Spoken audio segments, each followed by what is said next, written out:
Ladies and gentlemen, welcome. The USFL draft is underway. Shea Patterson has been announced as the first overall pick for the Michigan Panthers.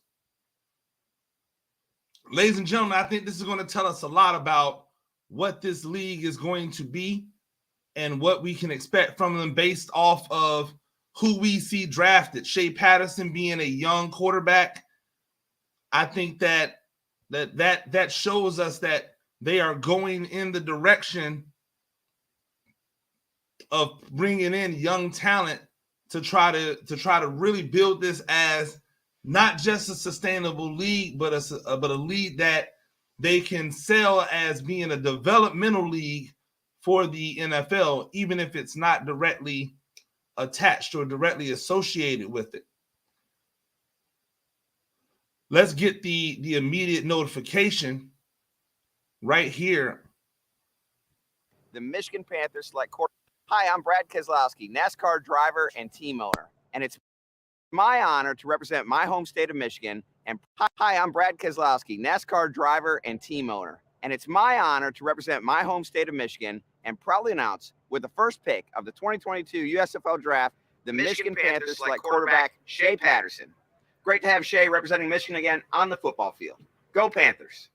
Hi, I'm Brad Keselowski, NASCAR driver and team owner.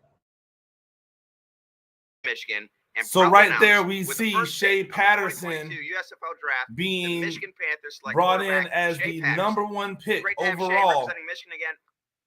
I like the pick. I think that one of the things that they're trying to do, obviously, is they're trying to appeal to a hometown crowd, but also they're trying to, make sure that they take care of, developing that young talent. So I like Shea Patterson coming in, but I really like the second pick for the Tampa Bay Bandits.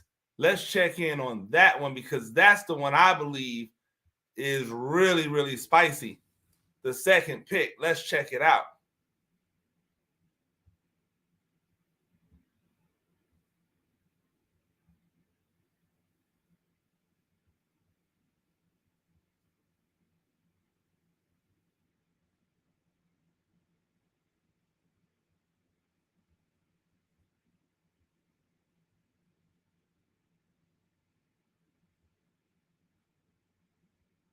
Why, hello, I am Biggie, and as a Tampa native, it is my distinct honor and pleasure to announce to you that with the second pick of the 2022 USFL Draft, my hometown team, the Tampa Bay Bandits, select quarterback Jordan Tayamu! Congrats to you, Jordan, and Coach Haley. Let's go, Bandits!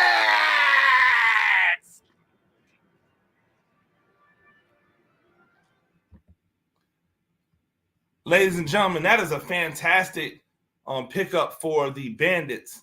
I really love that pick for Tampa Bay. I think that shows that, again, 2 draft picks in, 2 quarterbacks that have been taken who are young talents, who are developmental guys that we could possibly see playing in the league soon, either getting backup minutes or maybe even developing into a starting quarterback in the NFL. So Jordan Tayamu, formerly of Ole Miss, had success in some other leagues, and now he's going to be the quarterback for the Tampa Bay Bandits. You've got to love that for the Bandits to be able to get Tayamu, who again had a lot of success when he was coming through. He got signed by the Chiefs twice.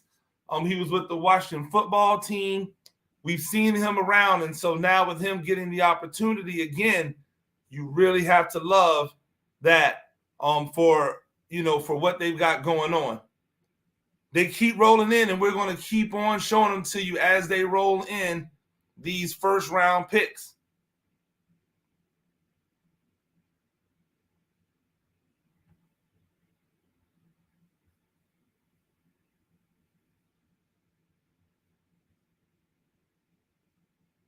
Represent the city of Philadelphia for 15. Hi, this is Jimmy Rollins, and I have the honor to represent the city of Philadelphia for 15 years as a member of the Phillies. So it's my honor to announce, with the 3rd overall pick, the Philadelphia Stars select quarterback Brian Scott. Congrats, Brian, and welcome to the Stars. Hi, this is Jimmy Rollins, and I have the honor to represent the city of Philadelphia for Jimmy Rollins letting everybody know Scott is the pick for Philadelphia. You've got to like what they're doing. Young talent is the soup du jour right now. If you're looking at what these teams are doing, you want to see them taking young talent. You want to see them getting young talent, because it's the young talent that's going to be able to drive this league. Don't just sit back and wait. You want to make sure that you're getting young talent. Again, more picks rolling in. We'll go to them as they roll in. With the 4th pick in the USFL draft, the New Jersey Generals select quarterback Ben Holmes. Good luck, young man. Can't wait to see you out there this year. And go Generals! Woo! Let's go, baby! With the 4th. The New Jersey Generals selecting Ben Holmes. Again, what we wanted to know is what type of talent they were going to bring in. Can't say I'm excited about Ben Holmes.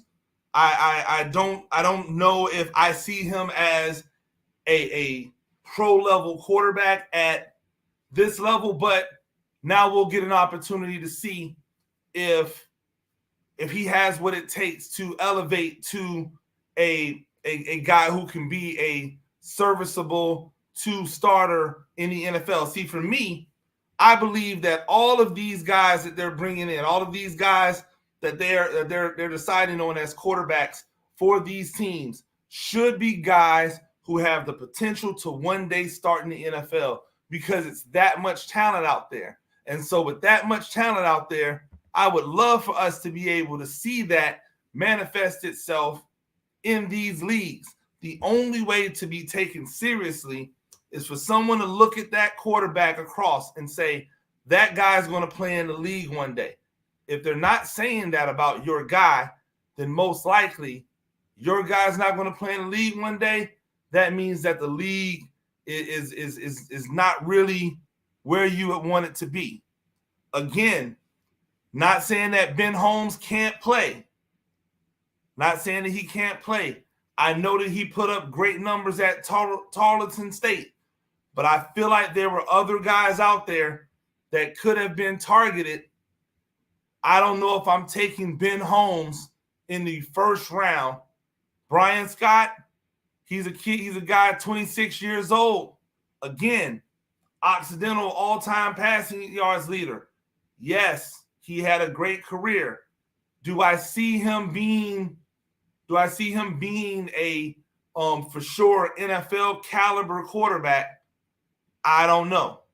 And for my money, those first 2 guys that were chosen, Shea Patterson, Tayamu, I don't understand how Tayamu wasn't the number 1 overall pick, unless there's somebody else on here that maybe I thought was a better choice. But again, USFL didn't release any of their guys, so we don't know who they're picking until they pick them. And with that being said, the Houston Gamblers have their guy, and we will go and listen to what was said about him. The 2022 USFL inaugural draft. Wow, what an exciting day for a lot of young athletes. This is Warren Moon here, and I am happy to announce my favorite position and the 1st round pick for the Houston Gamblers, Clayton Thorson. Looking forward to watching you, Clayton. Houston Gamblers all the way. Let's go, Houston. The 2022 USFL inaugural draft. Wow, what an exciting day for. And Clayton Thorson is the pick. Again, I'm not saying that Clayton Thorson can't play. I'm saying that, do I see Clayton Thorson playing in the league. I don't know if I see Clayton Thorson playing in the league. And for me, that's where I'm going with these things. Are they going to play in the league? See, people, you know, they might say one thing or another, but I feel as if the quarterback position has to be one that's dynamic. And it's no shade. Well, I mean, take it however you want to, but Clayton Thorson never wowed us at Northwestern. So now I'm expecting him to wow us with, you know, elite level talent. Like, let's not make no mistake about it. These defensive guys they're bringing in, some of these young guys are going to be on the brink of making NFL rosters. I already know who one of the top defensive backs selections is going to be. And I'm telling you, Clayton Thorson's not on that level.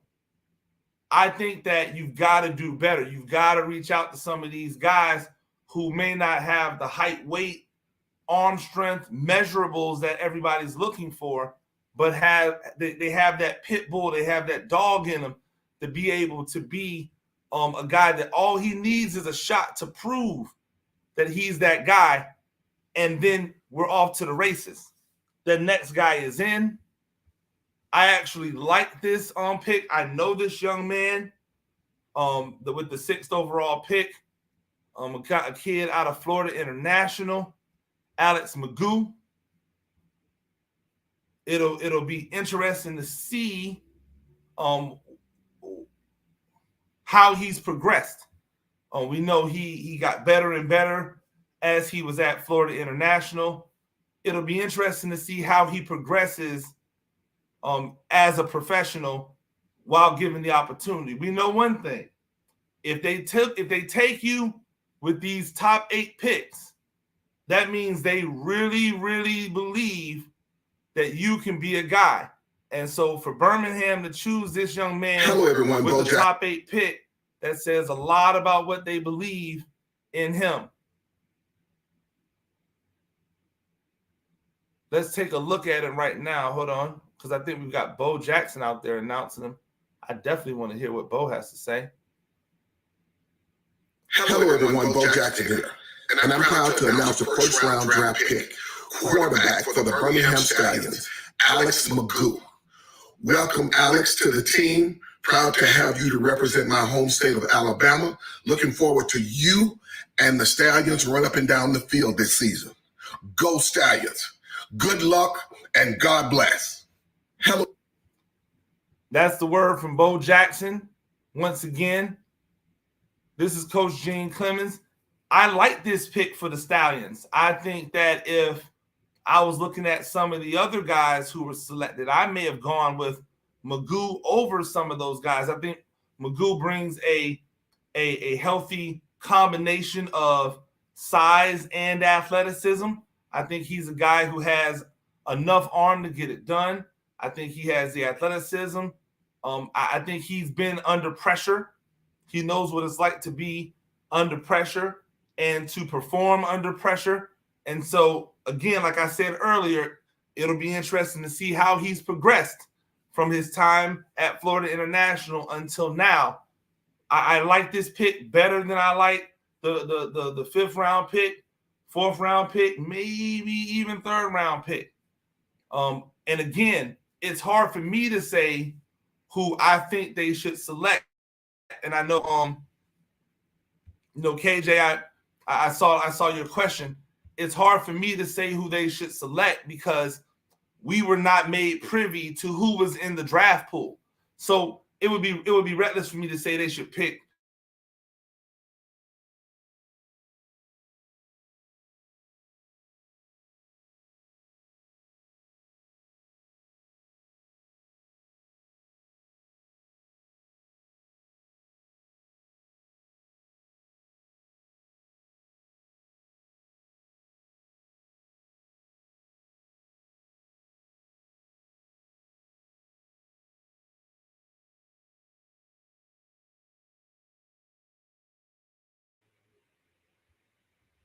Seems like we're back.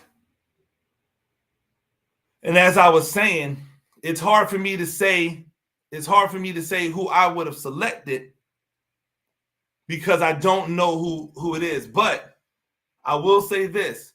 If the 6 names that we've seen so far, I would have probably taken Magoo third out of those 6 guys that I've seen so far. I would have gone Tayamu, I would have gone with Patterson, and then I would have probably gone with Magoo. And I could make an argument that I may have gone with Magoo over Patterson, although I think the athleticism of Patterson is something that's going to get him over the top. And I can't really be mad at Michigan for taking a Michigan guy. I think that your nephew has a great opportunity to be drafted in 20 years. However, I think you should shoot and aim higher because there's a chance he could be in the NFL in 20 years. So definitely something to take a look.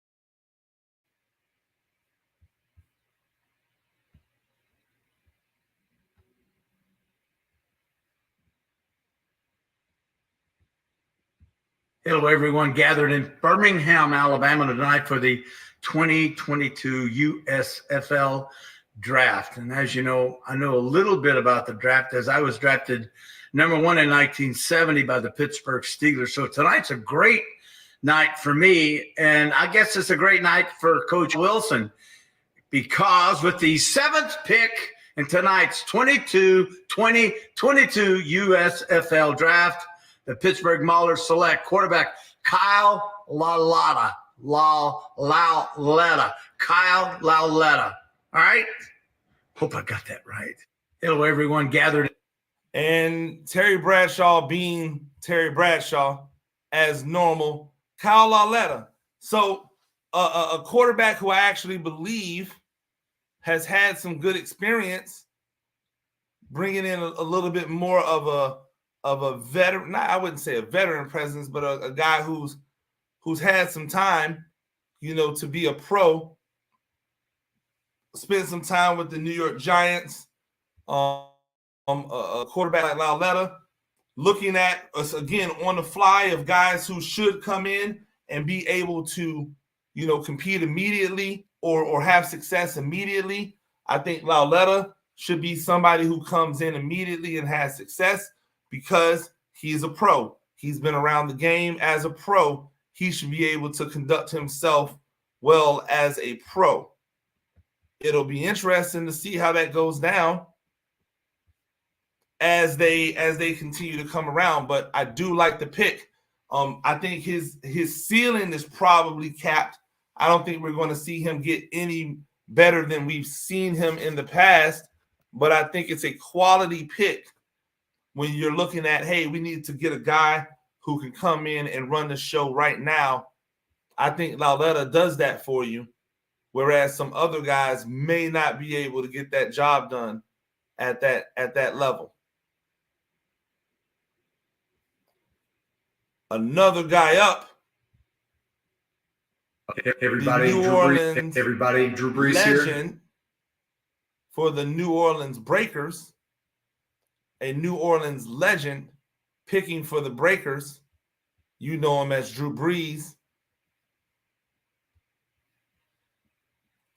Everybody, Drew Brees here. I'm excited to announce the 8th pick of the New Orleans Breakers, quarterback Kyle Sloter. Congratulations, Kyle. Excited to see you represent New Orleans. Go Breakers, everybody. And here we are with Drew Brees announcing Kyle Sloter for the Breakers. That is officially the first 8 draft picks. The first 8 quarterbacks, those will be the guys who come in and are expected to run the show, essentially, to start with. Now, tonight I believe they'll have another round of quarterbacks. I believe it should be round 6 or 7. I don't remember the way in which they're shaping it. But if you're looking at those first 8 picks, it really is interesting to see how they've gone with those picks. And I will recap them as I go. While you're here, by the way, make sure that you subscribe to the channel. We're going to be in Indianapolis next week for the NFL Combine. You're going to want to be there. All kind of interviews I'll have up on the channel live. You'll be able to come back and look at them at your own leisure. But that first round of the draft for the USFL is in the books with Kyle Sloter, the 28-year-old out of Atlanta, Georgia, who starred at Northern Colorado. 28 years old, I think we might be getting a little beyond. I think Lauletta and Sloter were picked by guys who wanted to go safe and didn't really want to work on development. I would say that if I had to do it, I would definitely look towards the development of a Jordan Tayamu at number 2, Shea Patterson at number 1, Alex Magoo at number 6, maybe a Ben Holmes 4. I thought Thorson was a dud.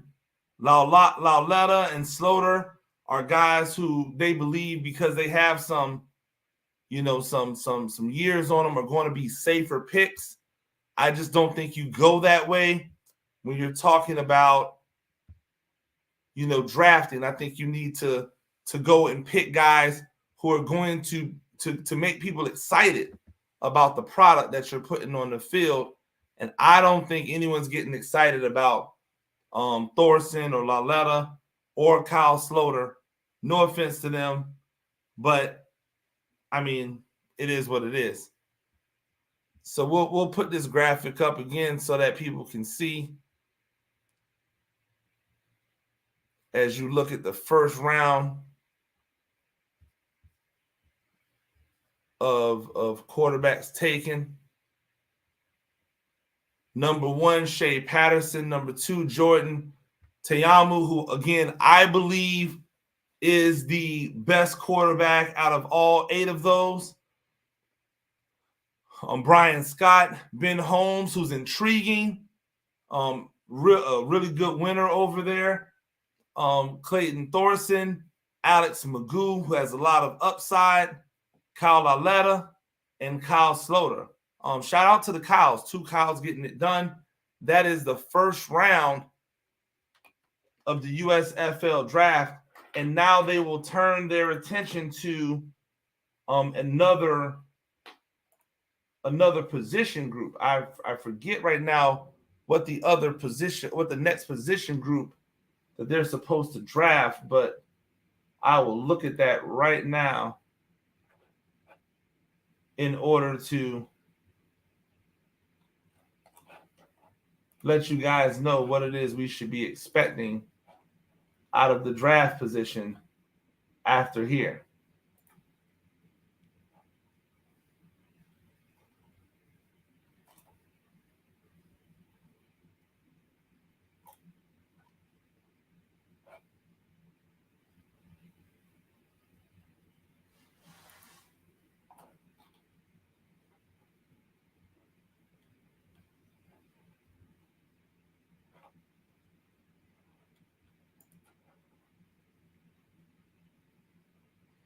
And it's interesting. We're still waiting on the second round to start.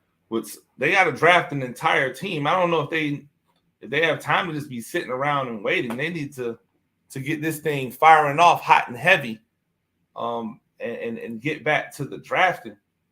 Maybe they are, and we just don't know. I still don't understand why they didn't show this, why they didn't show the draft live. But I will be giving you at least a few of these rounds live if they start coming in a little bit faster than they've come in so far.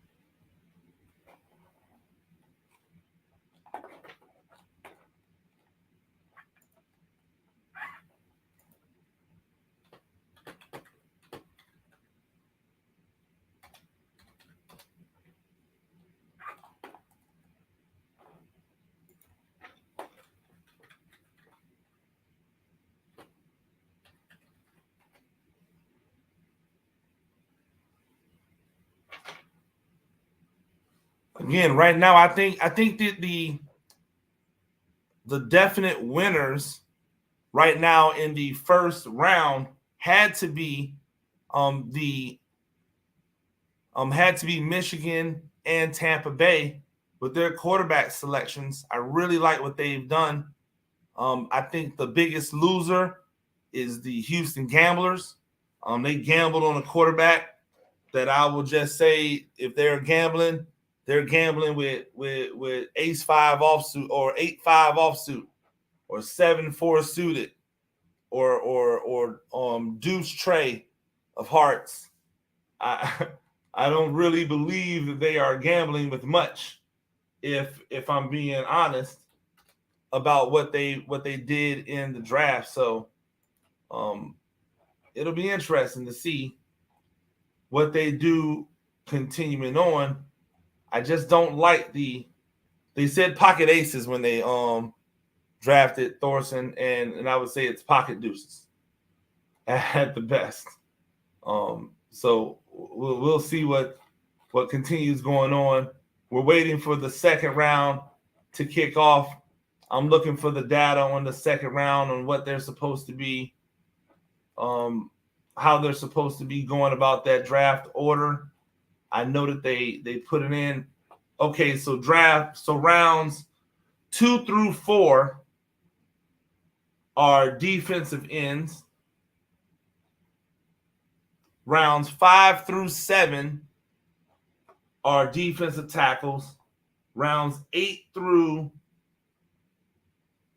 not defensive tackles. 5 through 7 are offensive tackles. 8 through 11 are cornerbacks. And then 12, they come back with the quarterback position again. I do believe that's how they will end day one. So if you're wondering, that's how they'll end day one with quarterbacks. They started day one with quarterbacks, and then they'll end day one with quarterbacks. Now remember, we don't have any of this information. Like we don't have the pool of draft eligible players that they are choosing from. So we have no clue what they're doing. Like we have no clue where they're going with it, how they're going about it, nothing. Only thing that we know is that there are picks coming. Only thing I can tell you for sure is that there are picks coming and that hopefully they come in a timely manner. But they seem to have this thing regimented into a particular time. So I don't think we'll have to wait around long. But it is supposed to be, the first round is supposed to take from 7 to 10.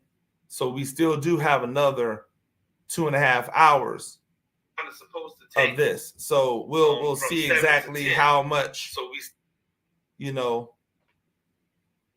we'll see how much it goes. I don't necessarily disagree, by the way. I saw a comment that says Kyle Lauletta didn't really get a fair shake in New York.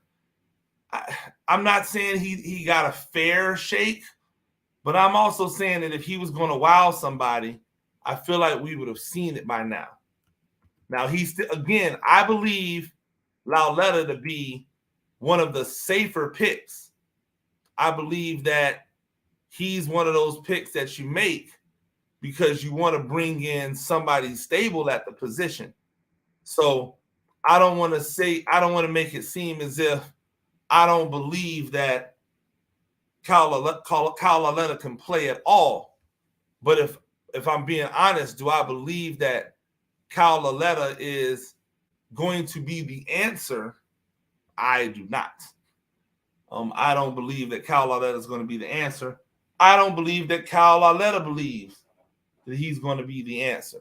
Although, again, I could be wrong.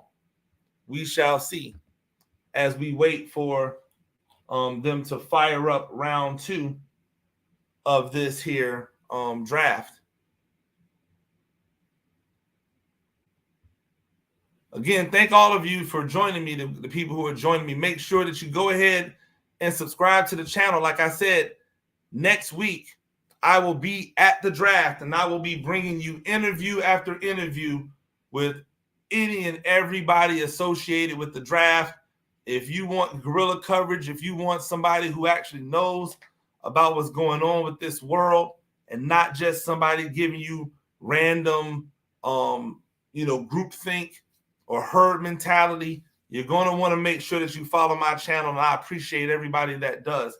If you want fresh perspective, if you want someone who understands this not only from a player's perspective, from a coach's perspective, from a fan's perspective, then you're going to want to follow your boy, because I'm going to be locked in, and I'll be with all the people who are always locked in. So you definitely want to be there. It's going to be a great time for sure.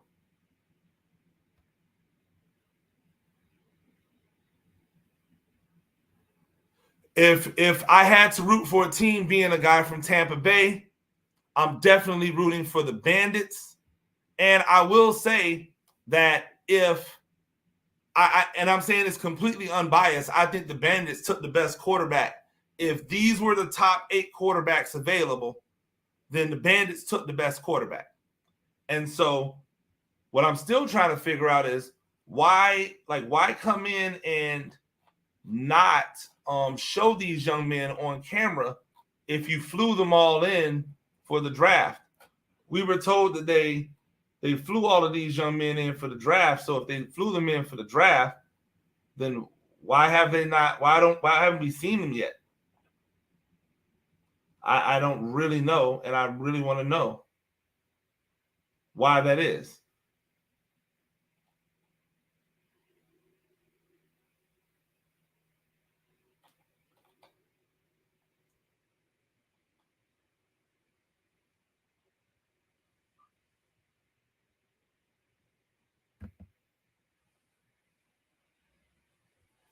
If people get drafted to the USFL, are they still going to the NFL?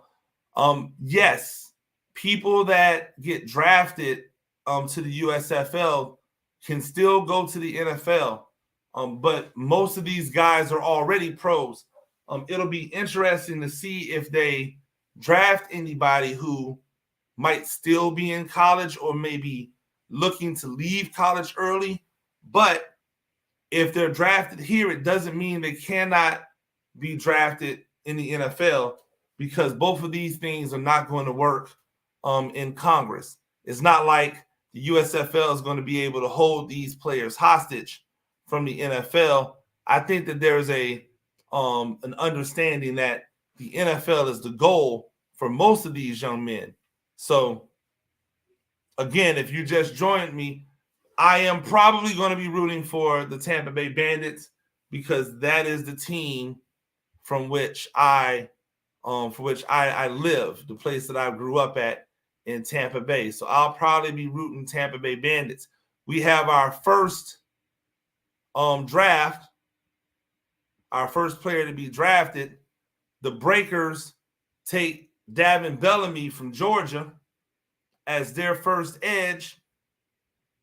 The one thing that we know about those Georgia defensive players is they come aggressive off edge.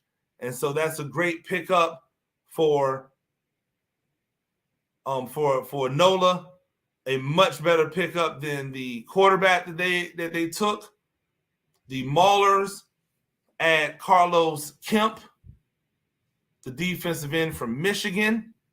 And again, I think we're starting to see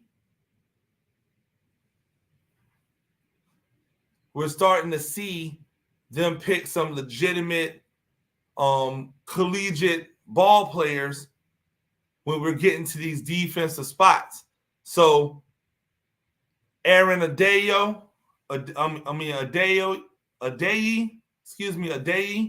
from Missouri State was a very productive defensive lineman at Missouri State. He also played for Utah State. That's who Birmingham Stallions have picked. And now you're going to start seeing these picks come in hot and heavy, because now they're going to be on a timetable, and every I believe 90 seconds they're going to be drafting another guy. So look for these guys to come in quick.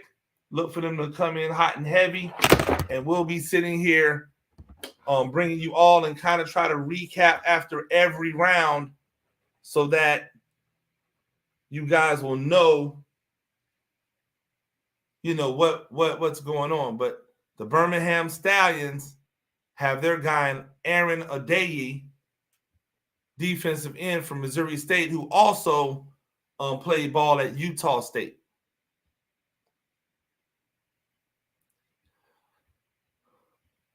If you're in American football, college, and you're very good, do you get paid? Yes, it's called going to the professional leagues. However, there are also these new name, image, and likeness deals that these players are going to be able to take advantage of that will help.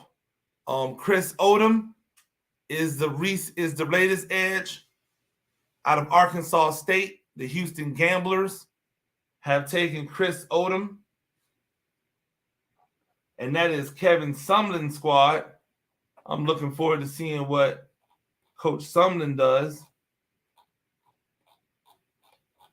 with him at the helm.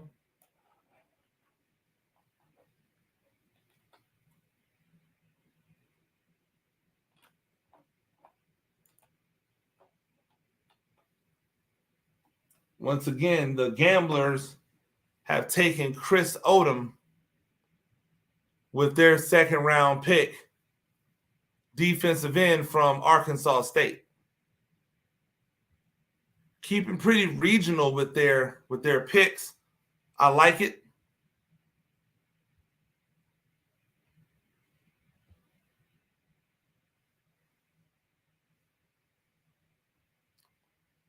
Keeping pretty regional. I think that's a smart play to try to stay regional with things. Is there going to be something like a Super Bowl? Absolutely. They're going to have a regular season. I believe it's going to be a pretty truncated regular season. They're going to play everything in one location. I think they're going to do it kind of like a bubble, just to avoid any of the cost and overhead of them having to travel from different states. But once everything is kind of up and running and they get this first year under their belt, then those teams will start just kind of playing from their own states. But all of the games will be in Birmingham this year to start with. So there will be a championship game. So something like a Super Bowl, and they'll go from there. Bryson Young, the defensive end from Oregon, is the next pick for the New Jersey squad. Bryson Young. Again, these edges, you can see the emphasis being put on speed rushing, on guys who can get around the edge, guys who are able to make a difference at sacking the quarterback. Those are the guys that people are targeting right now, because as we know, that is who gets the job done when it's time for, the pass game to take hold. With all of these teams leaning heavily on the pass, it is no surprise that edge rusher is the second round pick of this league. So the first thing is quarterback. The second thing, edge rusher.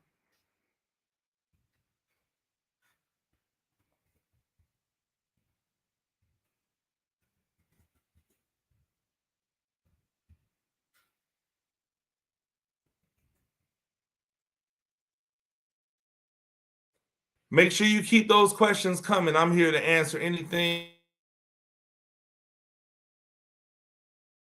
I'm here to answer anything that people may have a question about. So if you have a question, keep dropping those in the comments and I will answer as much as I can.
Yeah, and that's a great great thought process, George, because I think that's why they've done it the way that they've done it.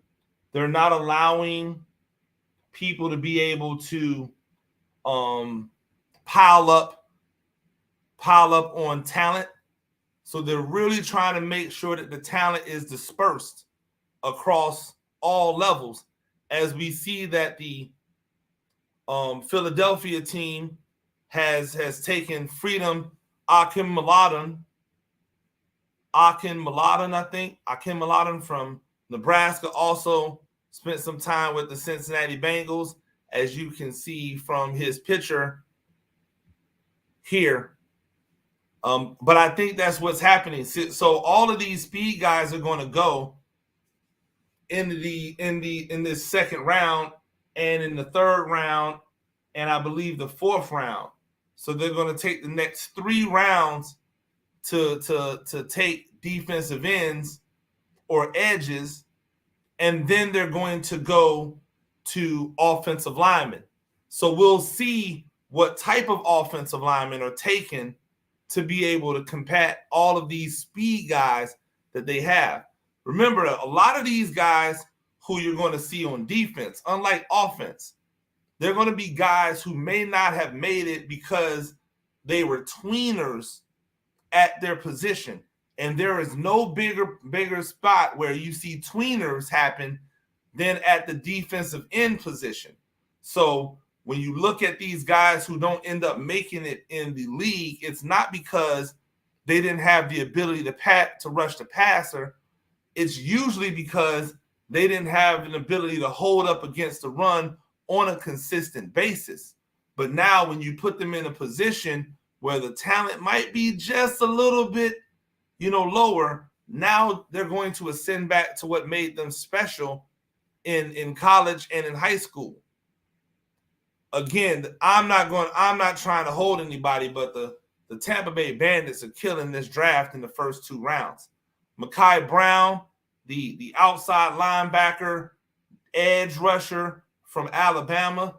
As my boy Emory Hunt, the czar of the playbook, says, there are certain teams where you don't even have to do much evaluating depending upon the position.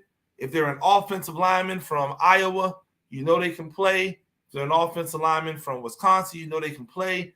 If they're a defensive tackle from Utah, they can play. And if they are an edge rusher, outside linebacker from Alabama, they're good. Makai Brown going on down south to the Tampa Bay Bandits. That is a great pickup for Tampa Bay. And again, I believe right now, the Bandits' first 2 picks, they are really getting it done here to start with.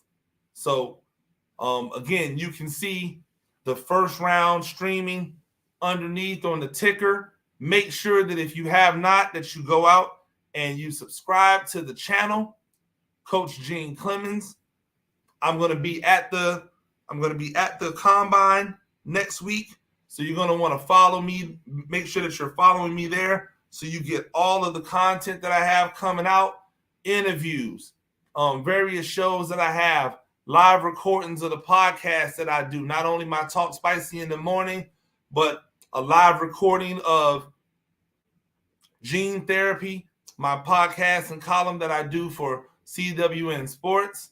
You also get a live recording of the Zebra Stripes podcast, the one I do on basketball with Coach Witt. I'll also have some other stuff with some of my good friends that I hook up with over there at the NFL Combine. Lots and lots of content coming. You're going to want to be there to see that as it goes down.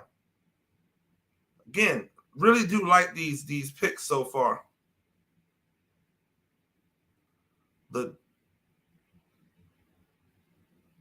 The speed rushers have been interesting because we know you can always find guys that can rush the passer. You're going to be able to find guys who can rush the passer. It'll be interesting to see if some of these rushers that they're taking will be able to hold up against the run the same way that these offensive linemen are going to be able to stop the pass rush.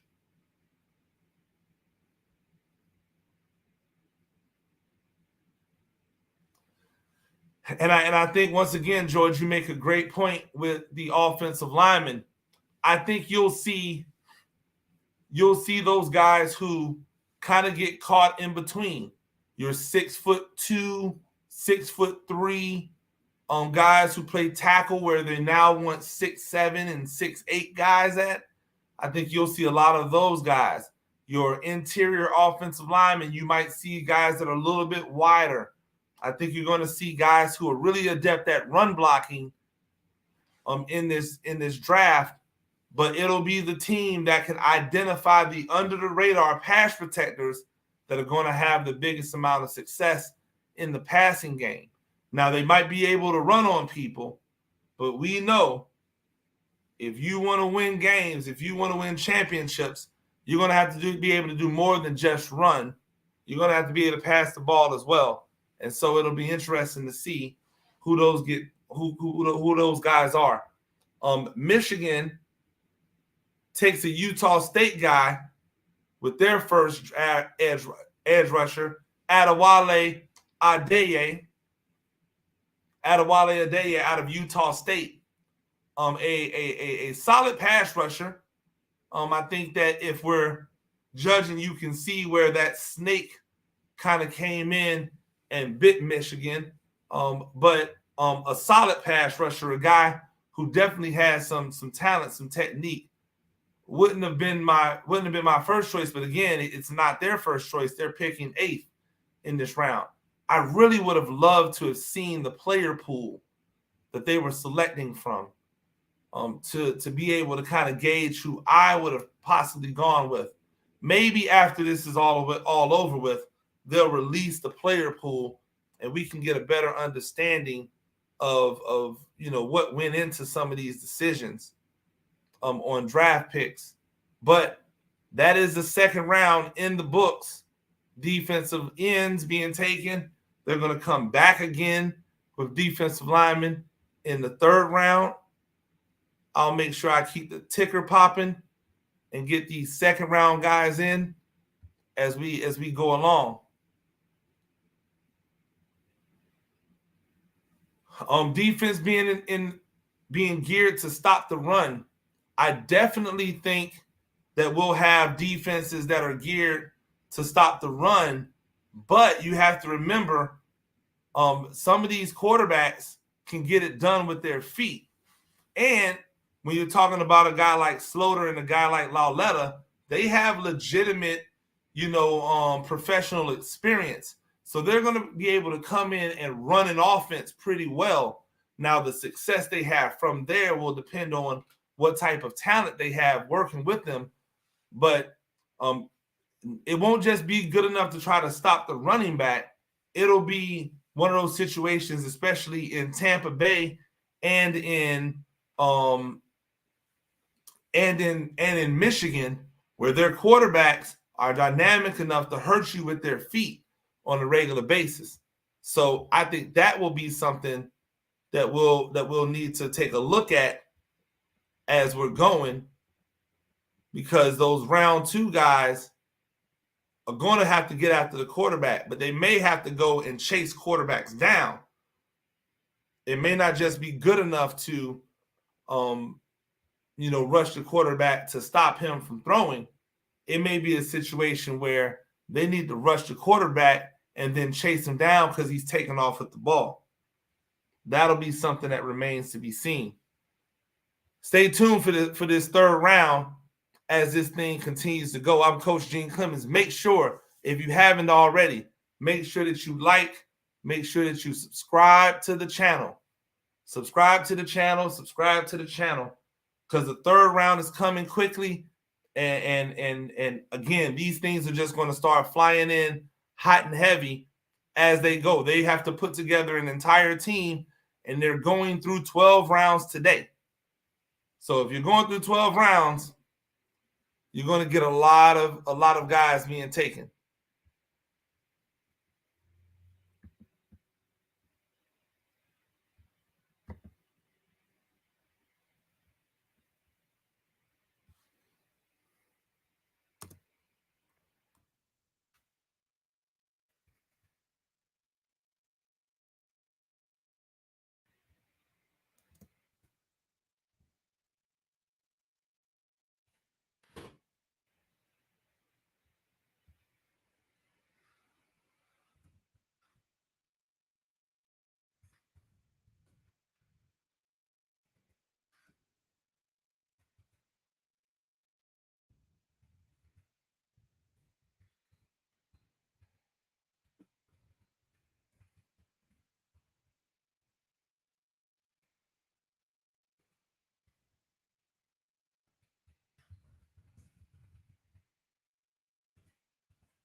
How long will these have to prepare before they start playing games? I believe they're going to start playing games in April.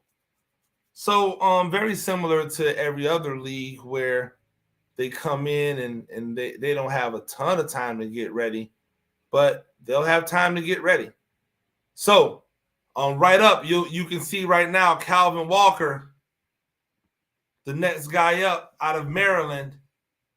He goes to Michigan. You can just see he's listed as an edge defensive end, but he's probably going to be more like a 4 technique, 5 technique, depending upon if they're running a 3-4 or 4-3. You could probably also see him play a little 3 technique. But Kayvon Walker, he's the pick, the 3rd round pick for the Michigan Panthers. Michael Scott, another edge rusher for the Tampa Bay Bandits. And you can tell they are setting themselves up to be an explosive, high-powered offense and defense. Michael Scott out of Oklahoma State. He is the pick of the Tampa Bay Bandits. Gus Cumberland out of Oregon, another speed rusher, outside linebacker body, just was too small to probably hold up in the NFL as an edge rusher. He goes to Philadelphia, Birmingham. Sorry, that's them on the 2nd round. I apologize. So we're still on Gus Cumberland, the edge rusher out of Oregon for Philadelphia. I could see them. I could see them being. I can see there being trades, but I don't think they're going to be trades today. I don't think you'll see anyone get traded today, because all of these rounds are slotted depending upon what's being selected. So the first round was all quarterbacks. They couldn't take anyone else but a quarterback. The 2nd, 3rd, and 4th round, I believe, are going to be all defensive ends, a defensive lineman. So that's all they're going to be able to take. So with that, I don't see them taking or being in any trades because people are kind of slotted in to where they're going to be at. Yes, Walker led the XFL in sacks.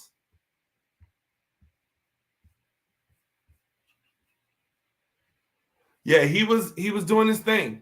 And again, a guy who's had a cup of coffee with the Bears. I believe he's a guy who thinks he has a chance to get back. And so it'll be interesting to see how that works. Colin Hill is the next draft pick, edge rusher for Texas Tech. From Texas Tech, he's going to New Jersey.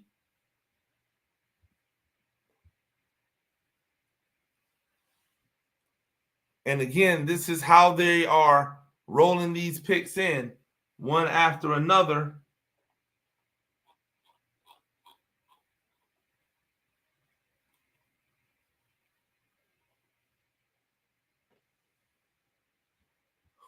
As the Houston Gamblers take Ahmad Gooden from Sanford, who's also spent a little bit of time in the Broncos organization. And you know, if he was in the Broncos organization, he's probably been coached well. So there's a guy you could see that could make an immediate impact just based off of what he's been able to do, or who he's been able to learn from in his time in the NFL on the roster for the Broncos. Again, keep those questions coming, ladies and gentlemen. Thank you for joining me. Coach Gene Clements here. Make sure you like, make sure you subscribe to the channel. Fantastic day. I'm really excited about the USFL. You asked me who my team was, just in case you people out there forgot or you weren't here at the time. Go Bandits. I'm putting my trust in Tampa Bay simply because that's the team that resides in my hometown. So I'll be looking to support the Bandits, but I'll be looking to cheer on all of these young men as they continue to chase after their dreams of hopefully one day being in the NFL and or just simply having the opportunity to play professional football, which is what the USFL should be all about, giving guys who deserve it the opportunity to play legitimate professional football.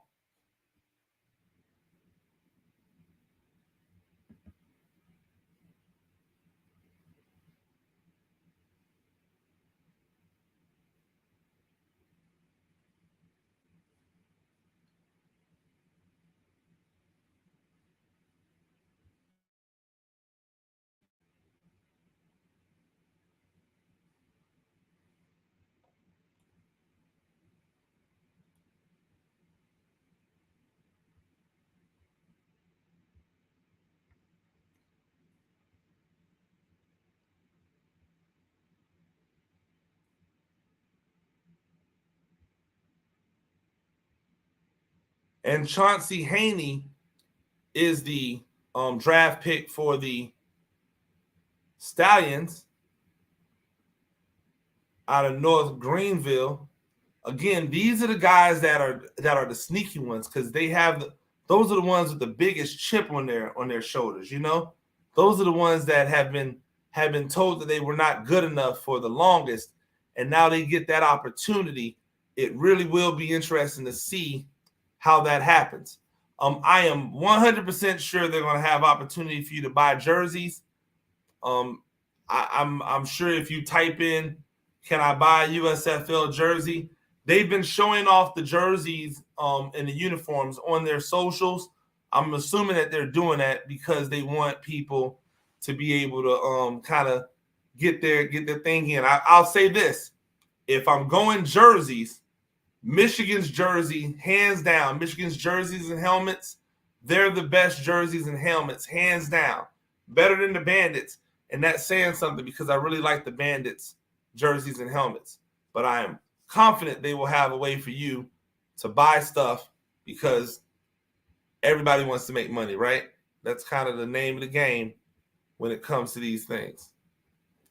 So, Chauncey Haney, defensive end, the round 3 pick for the Birmingham Stallions.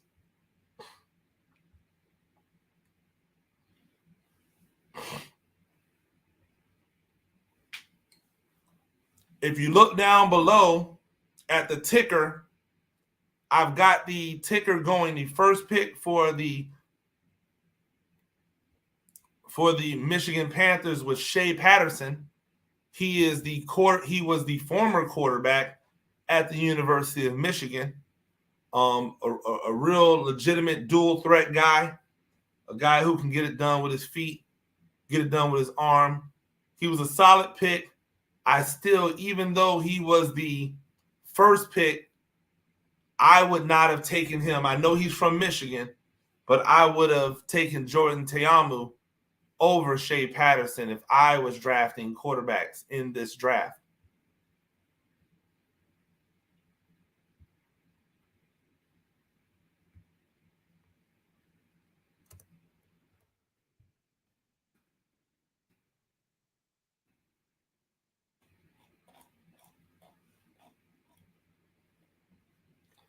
Interesting that Kayvon Walker went in the 3rd round when he had shown some proven commodity so far in other leagues.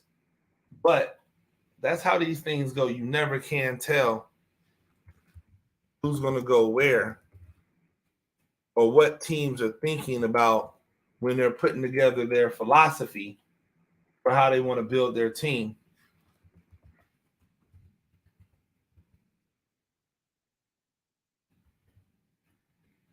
Gus Cumberlander is going to be an interesting one, if for no other reason than he's going to have a long name on the back of his jersey. But he is a really small dude, as we can see that Henri Saint-Amour from Georgia Tech is the pick for New Orleans. And Saint-Amour brings ACC pedigree with him.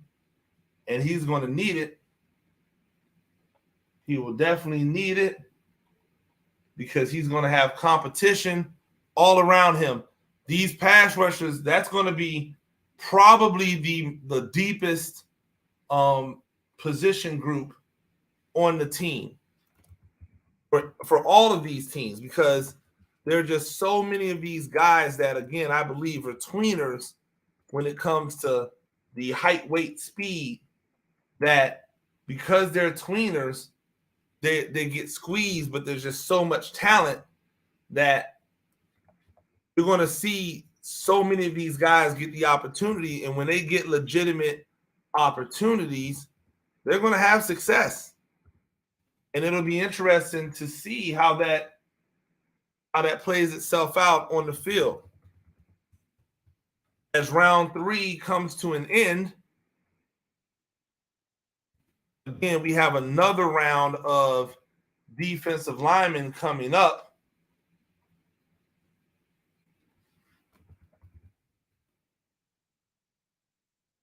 Nasir Player, one of the draft picks for the Pittsburgh Maulers, their third round draft pick. I missed him before, and I apologize. That's Nasir Player, the defensive end outside linebacker from East Tennessee State, who had a really good career at East Tennessee State. Henri St. Amour, the final selection in the third round. As we continue to move forward, and once again, ladies and gentlemen, make sure that you make sure that you subscribe, especially subscribe. We need your support.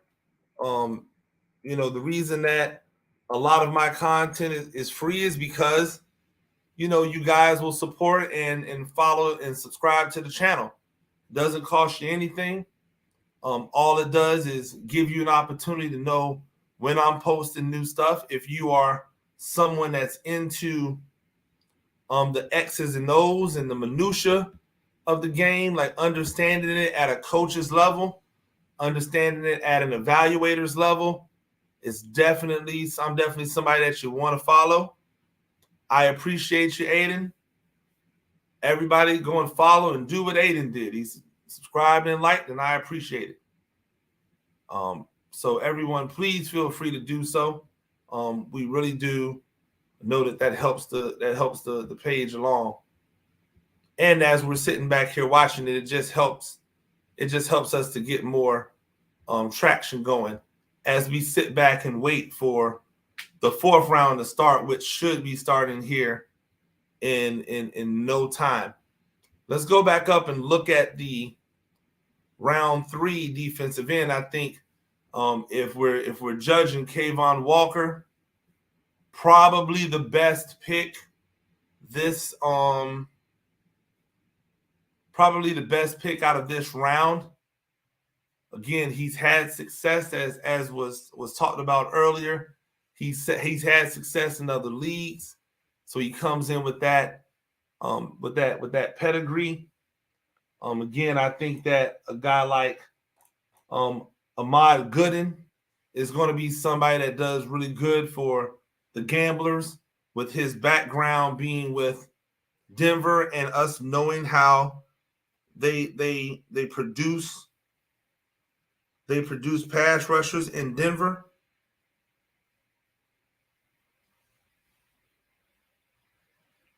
So I think those two, if I'm just naming two right off of the top of my head, who I believe should have a heavy impact, those are two that I could see definitely having an impact early for their respective teams, for Michigan and for Houston. Both of those guys should have an immediate impact for their teams. We should be fired up again soon. Round 4, defensive ends are about to pop off. The Breakers will have the first pick of the 4th round. Again, this should be the last round of defensive ends and edges. And then the next round, round 5, we will get to offensive linemen, which I am really excited to see how these teams draft their O-line based off of what the other teams are doing with their pass rushers. That will definitely be interesting.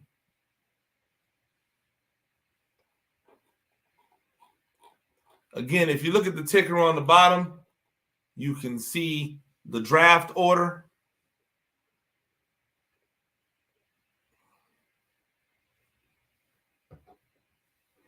And no, I didn't put in the names of the teams because it's just me. I don't have anybody, but you can see the order of the players, and that's all that matters. Figure out who they're going to.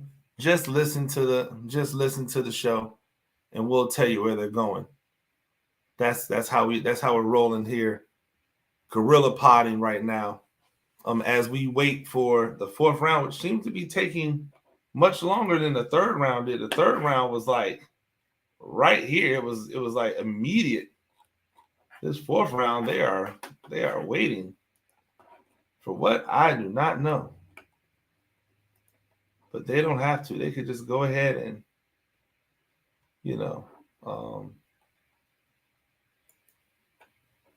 just go ahead and let it fly.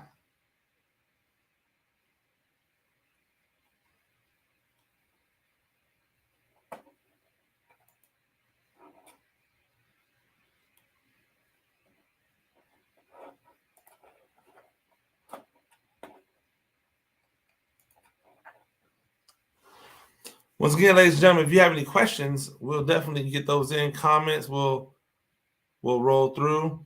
Who was taking number 1? That was Shea Patterson, the quarterback from Michigan. You can see it down there on the bottom of the list. Shea Patterson was taken 1st overall by Michigan, and not surprising that he was taken by 1st overall by Michigan because they're going to take somebody that kind of fits into, that Michigan mystique.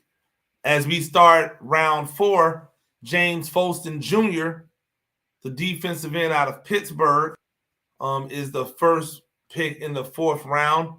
Folston Jr., interesting enough,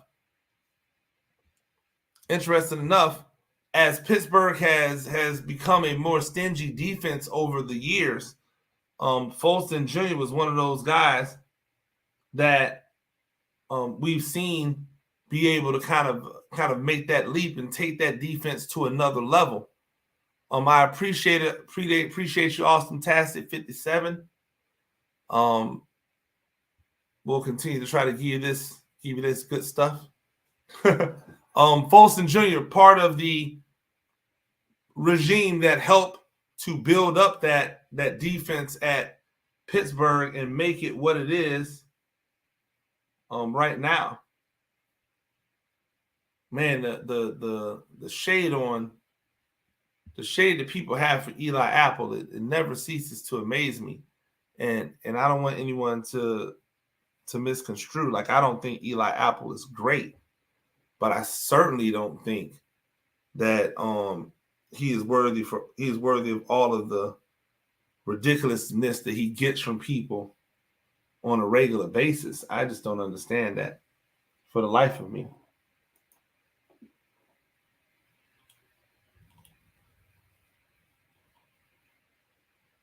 And the Tampa Bay Bandits social media already getting it started early with the play around using some office content. That's okay. I see them. People trying to, get in their bag early. I think social media is going to be big for these teams. Like, how do you endear yourself to your fan base when nobody in your fan base is really going to be able to come and see a home game because all of the games are going to be played in Birmingham? Well, you have to be able to connect with them on a level that they can connect at, and that is through social media. And so the teams that have really, really active social media pages, I think those are the teams that you'll see have the most success in building up their fan base. So that'll be interesting to see how that goes. I don't remember that story, but you might be right. I do not remember if Makai Brown was that guy. But again, you might be right. Second round is the second pick in the fourth round, Eric Asua from Western Michigan. Again, one of these guys who's kind of a tweener. Is he a linebacker? Is he a defensive end? Not really sure. It'll be interesting to see how he shakes out, what he'll be able to do, how he'll hold up against the run. I think that is the question for a lot of these young men who are coming into professional ball and trying to make a name for themselves.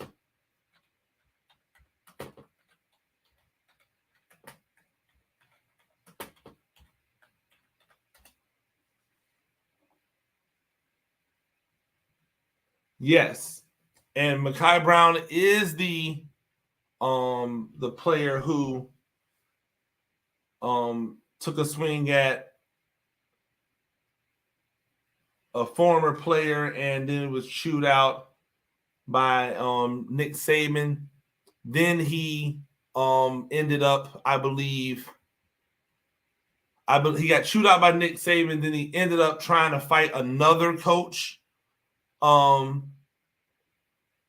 the roster. So not Saban, but I do remember. I knew it was something like that.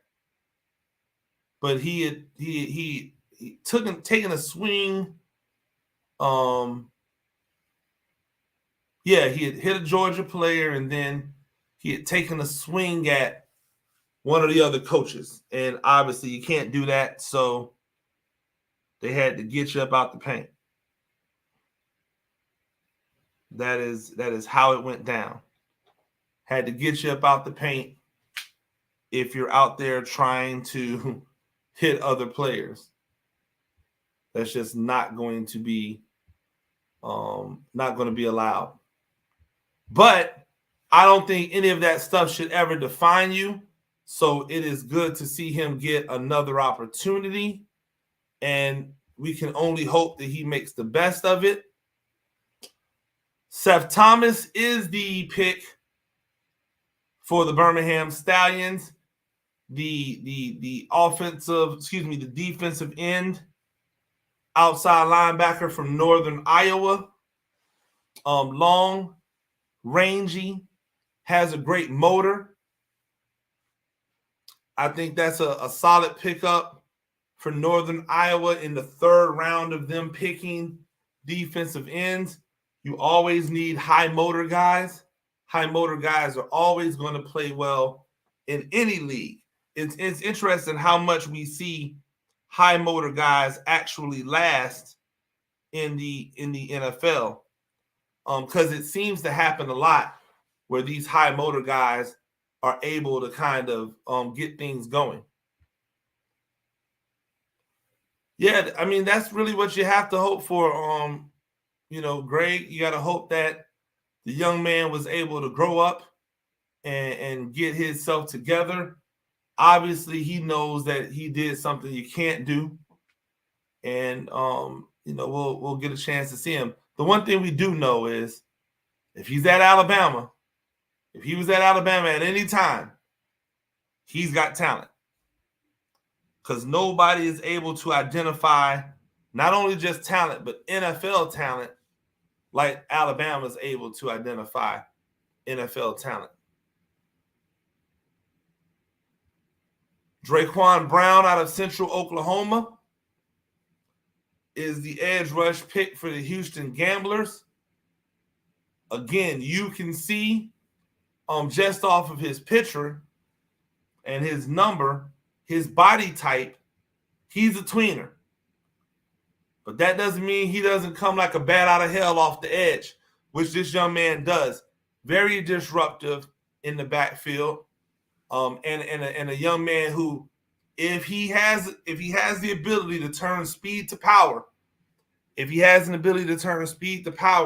he's somebody that could really make an impact in the USFL because he has that blazing speed off the edge. It's going to be interesting to see if he can hold up against the run, but he's definitely a guy who has that level of speed that you want to see off the edge.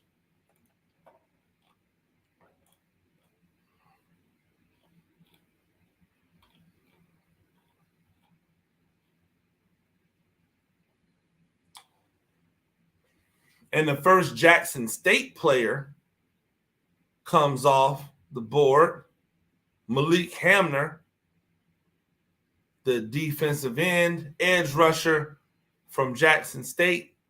Obviously, Jackson State has made a lot of headlines with the addition of Coach Prime and what he's been able to do in the short amount of time that he's been at Jackson State. And now we see a Jackson State player getting drafted into the USFL.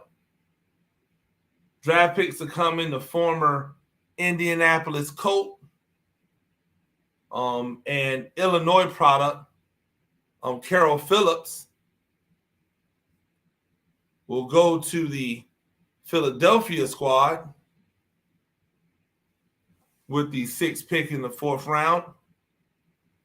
Phillips, a guy who, again, you outside linebacker, edge rusher, tweener guy, not really a defensive end. It'll be interesting, by the way. We don't know what these defenses are going to look like. So it'll be interesting to see how many of these defenses are going to go with the 3-4 system? How many of these defenses are going to go with a 40 front system? Like, what's going to be the criteria for them to make that decision? Because there are a lot of edge rushers being chosen. Are they going to use those edge rushers? Are they going to use those edge rushers like 3-4 outside linebackers? Or are they going to use those edge rushers like 4-3 defensive ends? That's the question that needs to be asked.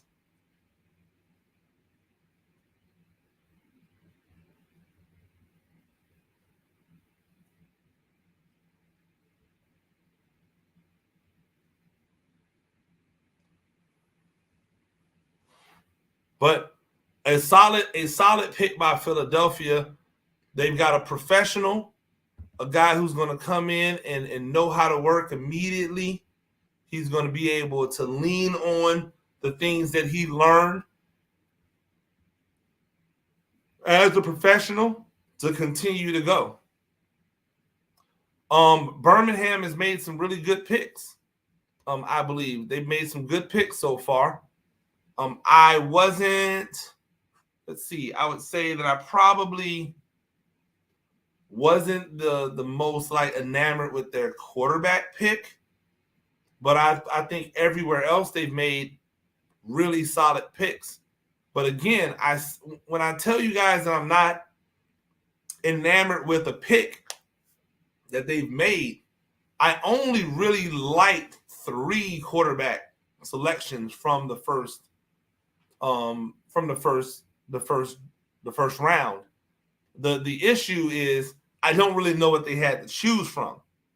So if you don't know what they have to choose from, then it's really hard to kind of, be mad at them for who they chose. But I do think that Birmingham has had a good draft so far. It'll see how all of those pieces kind of come together as they go.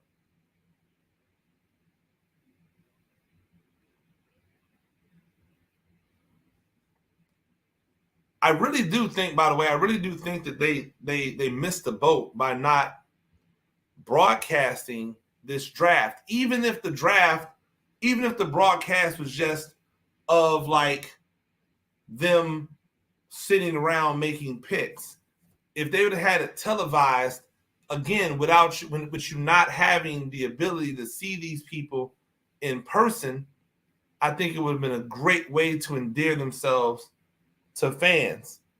And now they've lost that. They've lost that initial like pop. Adam Schuler is the pick for the Tampa Bay Bandits. Oh, goodness. You got to love spammers, right? Spammers come in. They want to put their stuff out there.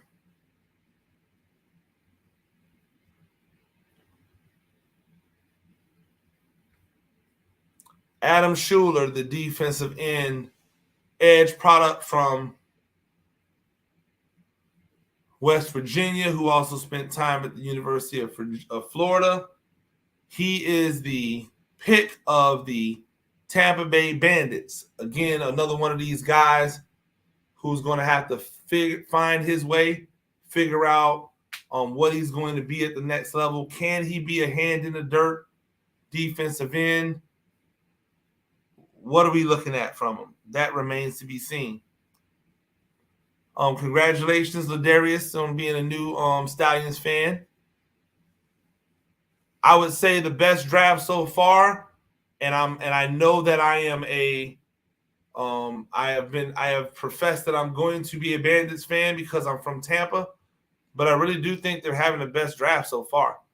Tayamu is the most like NFL caliber quarterback of all of the quarterbacks that have been taken. I think that he has the largest upside. I think that he has the potential to be a highlight reel quarterback. I think him and Shea Patterson give you that wow. But then I also like what they've done in their edge rushers, especially now adding another one with Adam Schuler. I think that they have 3 out of 4 of the guys that I can see as starters. So I like what they've done. I like what Michigan has done with their picks and they've gotten a lot of professionals with their DN picks. I also don't think the Stallions are doing a bad job. So if you're a Stallions fan, then you should be excited because I don't think the Stallions are doing a bad job. I do, again, outside of the guys who have the splash potential and then the upside of a guy like Magoo, I don't particularly like the rest of the quarterback drafting. However, I am more than willing to give them the opportunity to prove me wrong. So we'll see how that goes. But the Bandits with the 7th pick of the 4th round. So we're waiting on one more pick to wrap up the 4th round of this draft. Again, we're going to see 12 rounds today. We're going to see 12 rounds today. I can't say I'm going to be with you for all of them, but I'm going to be with you a lot. And if I am here with you for all of them, just like you, I may take like a quick, pop off and go and make sure I get a nice drink in me. So hopefully you guys have a drink with you, sitting in somewhere comfortable, enjoying your evenings, relaxing after a long day of work. But also make sure that you like and subscribe to the channel because, make sure I'm bigger when I say these things. Ladies and gentlemen, make sure that you subscribe to the channel because when you subscribe to the channel, you really do help us out. This free content that we give you, because we're trying to build this platform up, you're going to want to be here now.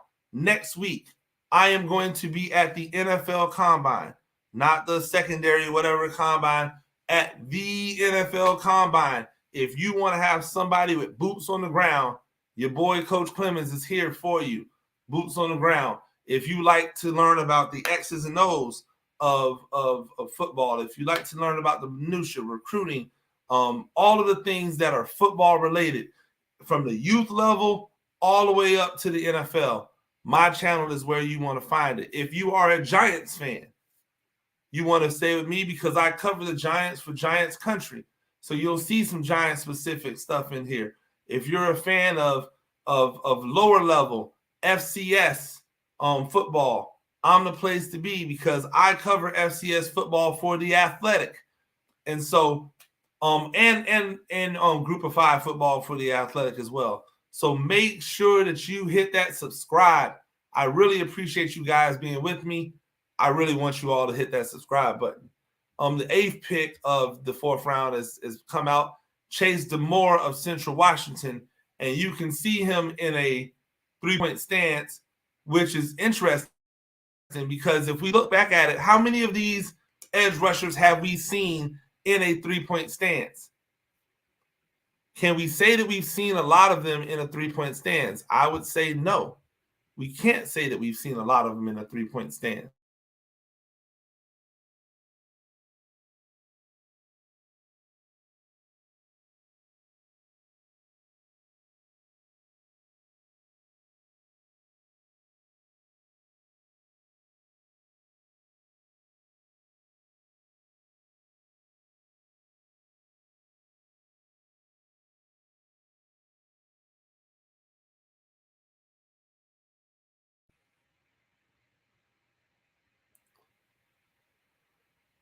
And we're back. Sorry about that. You know, the internet sometimes just has to refresh. But that is the end of the 4th round. And as we recap those those picks of the 4th round, that is going to do it for the defensive ends who are being drafted today. So next up will be offensive lineman, I believe. Next up will be offensive lineman. And so we will prepare for offensive linemen to start coming off the boards hot and heavy here soon.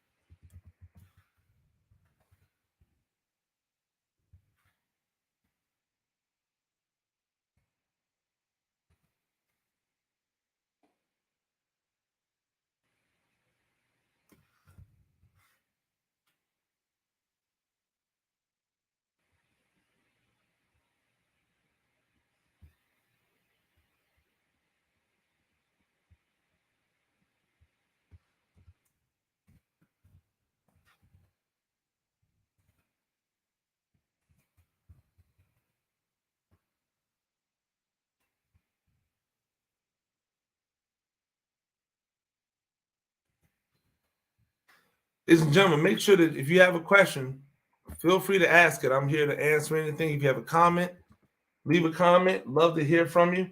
Love to hear what you're talking about, who you're rooting for.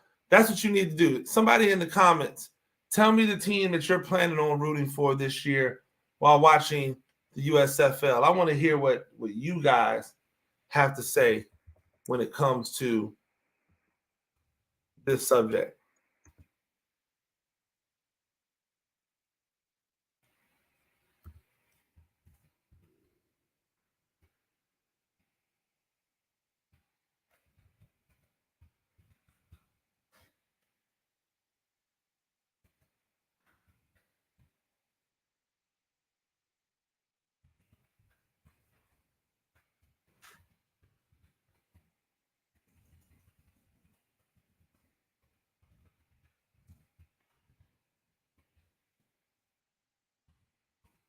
If you're wondering what it is I'm doing, I am updating the list of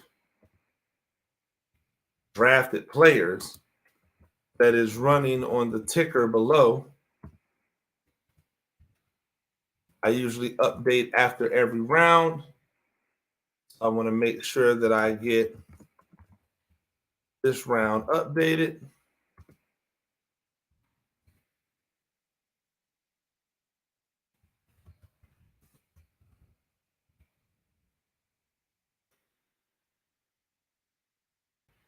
And boom, we are updated. So Martin says, sorry, King of the Kitchen says Houston Gamblers. Houston Gamblers, it'll be interesting. The Houston Gamblers, I believe, made the worst quarterback pick of the first round. He would have been a guy that I probably would not have drafted. And if so, I would have taken him in that second go round with the 12th round pick instead of using him on the first round. But I'll make sure to double back to that when I find out exactly who was the first round. I mean, who are the quarterbacks that are left to be taken in the 12th round? Maybe there was no one else to take in the 12th round. So that'll probably do it for me. Ladarius says Birmingham wins it all year one. Go Stallions. Birmingham's putting together a good team. It'll be interesting to see how that goes for them.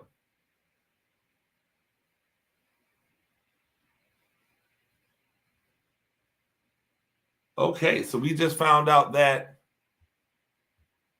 New Orleans got a compensatory pick. I don't really know what the compensatory pick was for, but they've added Nigel Chavis. So congratulations to him.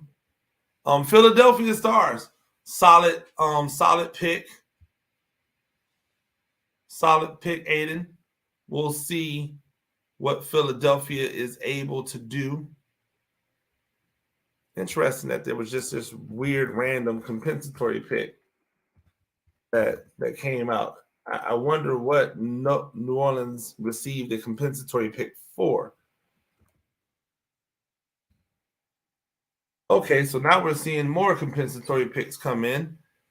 Nigel Chavis for New Orleans. Jonathan Newsom is the pick out of Ball State for the Stallions of Birmingham. So both teams adding another defensive end, an extra defensive end. I wonder if everybody's going to get a compensatory pick or if it's just for certain teams. And again, wondering why Jonathan Newsom is a compensatory pick. But that's a big man from Ball State. He's listed as a defensive end, but I struggle to see him as a D end. He looks more like a four technique defensive tackle kind of guy to me. So we shall see.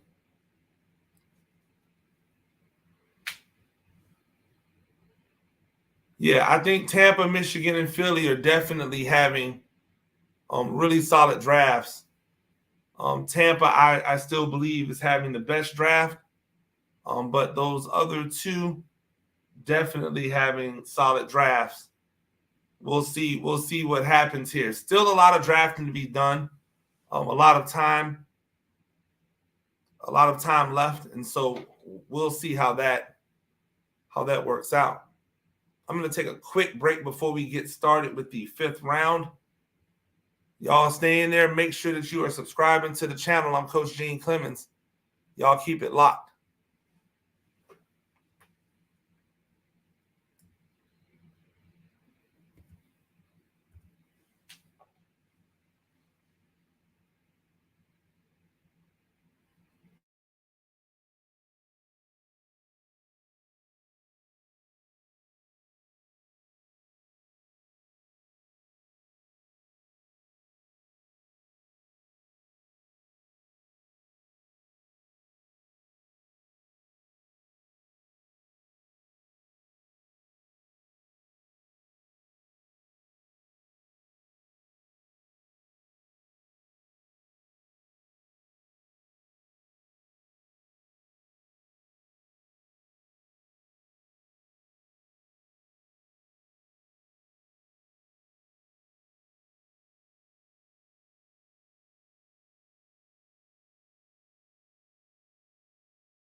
Ladies and gentlemen, I am back, and round 4 is officially now in the books with those 2 compensatory picks coming for New Orleans and for Birmingham.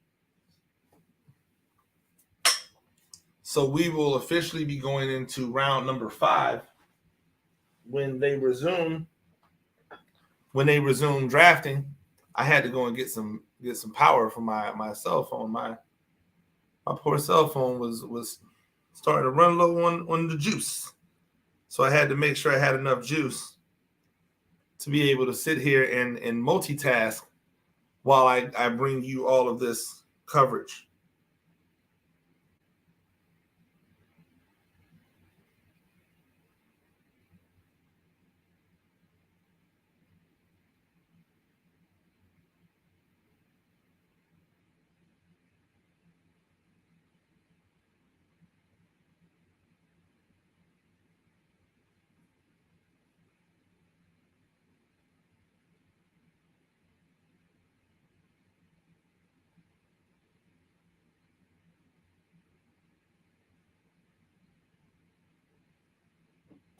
I also was able to, procure a drink or two. One of the good things about, bringing you these things kind of guerrilla is that we get an opportunity to fellowship together. And so, as I hope you are having a beverage or two, I will again join you in such. As a matter of fact, what is your drink of choice while you sit back and enjoy this draft? Somebody give me the comment on what your drink of choice is while you're sitting back here and watching these picks unfold as my light hits the ground because I was doing too much. I can tell you that I have a drink, a beer in hand that I'm not being paid for. So I won't say the name, but I also have a bottle of really good Kentucky bourbon that I'm a big fan of. Aiden says they're drinking water. Water's great. I'm gonna have to drink water after this because my cycle bar class today kicked my butt. If I had to rank the draft in order, how would I? If I went in full order, gosh. I would say Bandits, Michigan, Philly, Birmingham, and then kind of everybody else is kind of in there. Those would be my top 4 if I was ranking.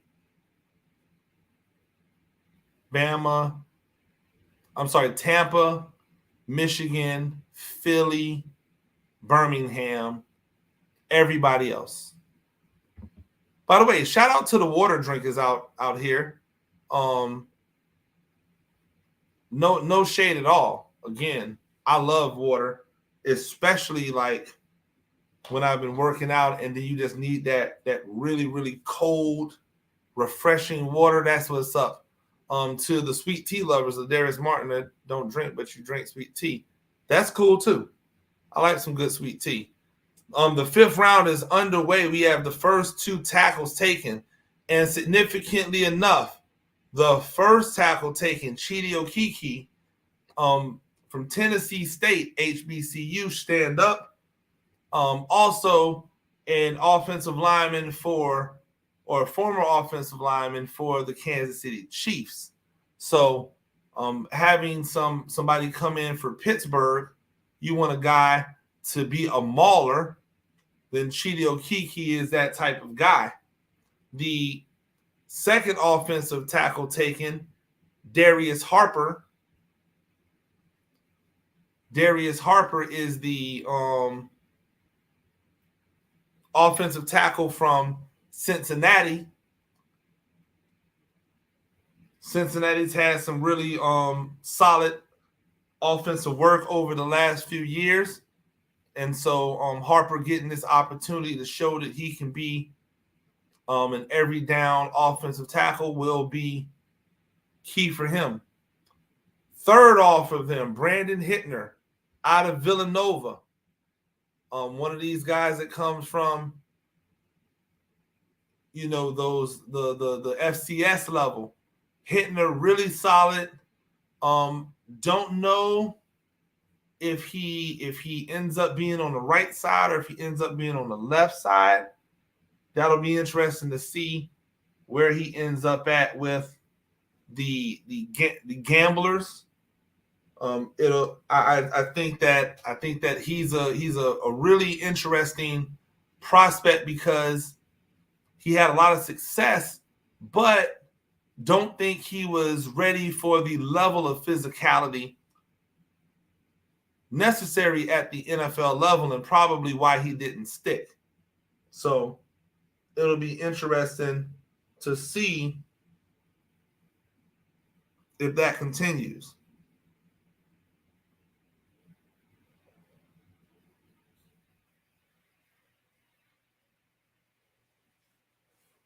Paul Adams, the next tackle taken out of Missouri, he will go to the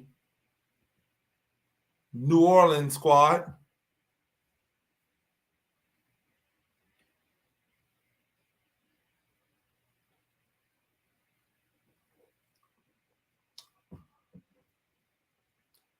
How did Michigan get the first pick? I believe that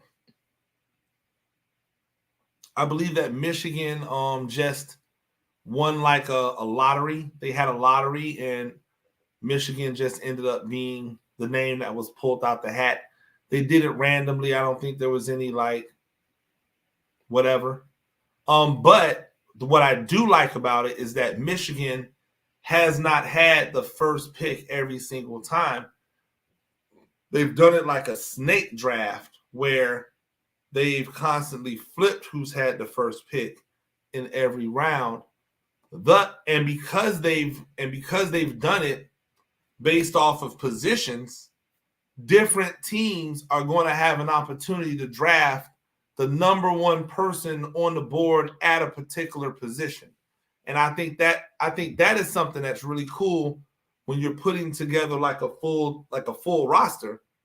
Is you don't want teams to be able to load up because they always have the first pick in everything.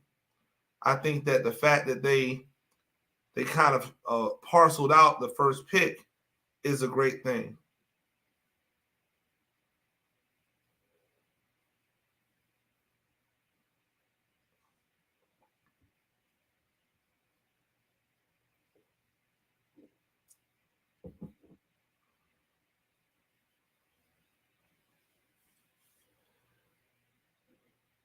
Keith Williams, the offensive tackle out of Colorado State, is the next pick for the Michigan Panthers, and probably a smart pick, by the way, for Michigan. If you're up in Michigan, when you finally do get to play in front of, your fans, your crowd, your climate, you want guys that are going to be able to fit into that climate.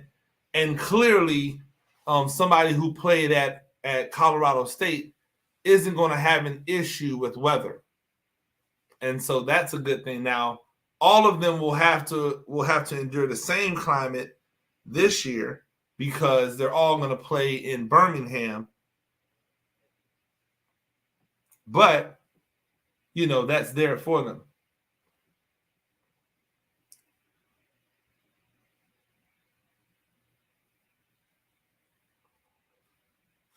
None of these offensive linemen, as of right now, none of them wow me. I'm not going, oh my gosh, they got a really, really good one. But I think there's some intriguing prospects in here, and I think that the way you have to go is you have to go with getting prospects in. Did they draft coaches? No, they did not draft coaches. They just selected coaches. They hired coaches. I mean, for lack of a better way of putting it. They went out and hired the coaches that they wanted. Garrett Mcginn, the next offensive tackle taken out of ECU, will go to New Jersey. And again, the American plays really good football. And so some really good football coming out of the American. So a guy like McGinn has had to go against some really quality opponents over his years. Jeff Fisher is, but what are the coaches you will to watch and think they can prove to be okay? There are a lot of good coaches in this league. It's interesting. I want to see what Kevin Sumlin does. I think it'll be interesting to see how he maneuvers in Houston. I don't like his quarterback pick, but I do have faith in him as a coach. And so we'll see what happens there. I think that Tampa Bay has a good coach. Let me bring up the full list. Todd Haley is a guy who's always been somebody who has been looked at as a X's and O's guy, a guy who can scheme very well, but has had issues at time with how to deal with personalities. So it'll be interesting to see if he's able to fix that little issue that he has. Because if he can, I think he's a quality coach, and he's getting his first opportunity to be a head coach. Blake Allen Camper is the next offensive tackle taken out of South Carolina. And he's the guy who's played on the right side. So I would assume that he's going to be a right tackle for Philadelphia. And a real solid right tackle at that. Skip Holtz is a guy who I thought was an interesting hire. He's been a college guy his entire career. I don't know how that's going to play as a professional football coach, but that'll remain to be seen. Jim Mora. Why are they talking about Jim Mora? They're talking about old USFL coaches. Hold on.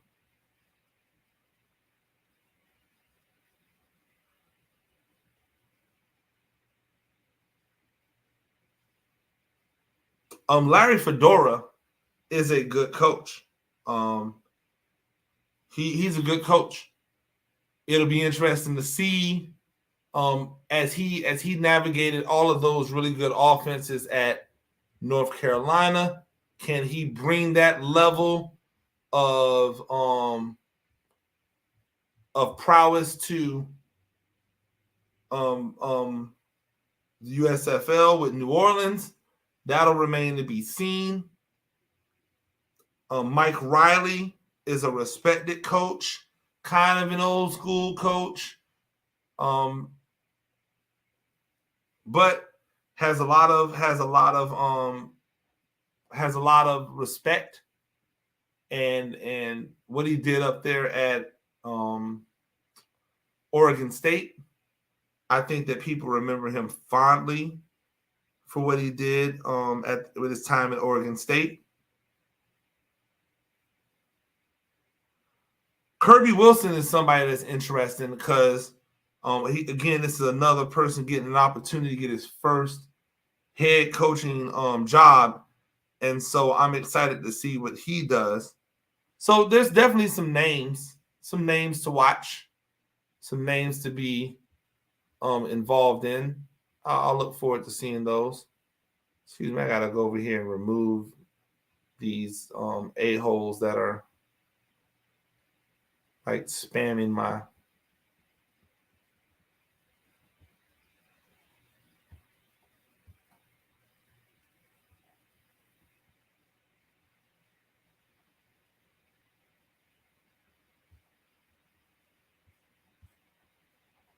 I don't particularly understand people who do that. I wonder what I would do. Should I just go around finding people's random live and then like posting ridiculous stuff on it? Doesn't make much sense to me.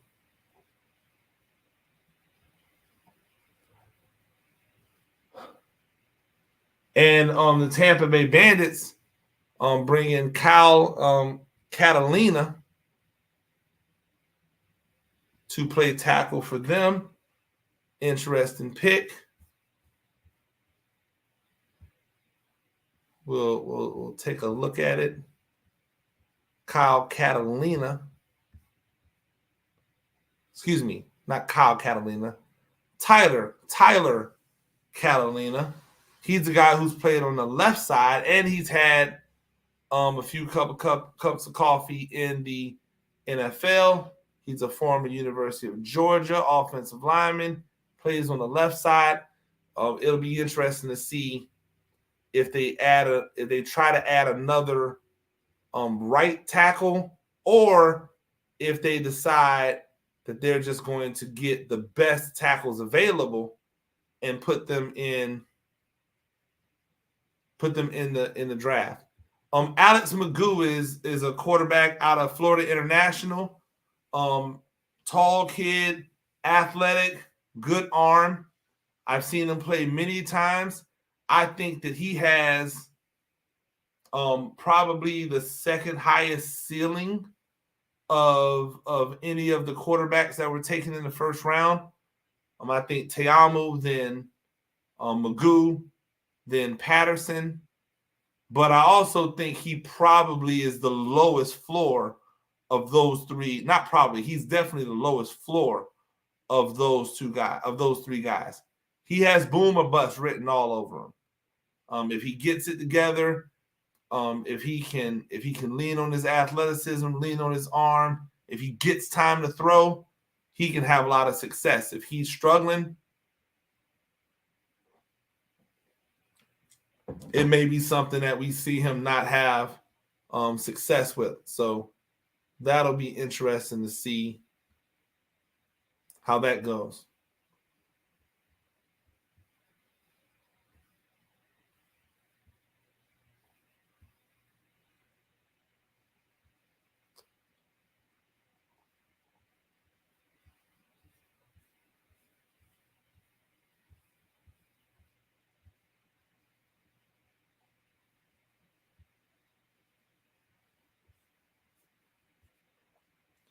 But yeah, I like Magoo as a draft pick. I think Magoo is a solid draft pick. So no issues with that pick whatsoever. And we are on to round number 6. So we will get the ticker updated. They're not doing every position group tonight.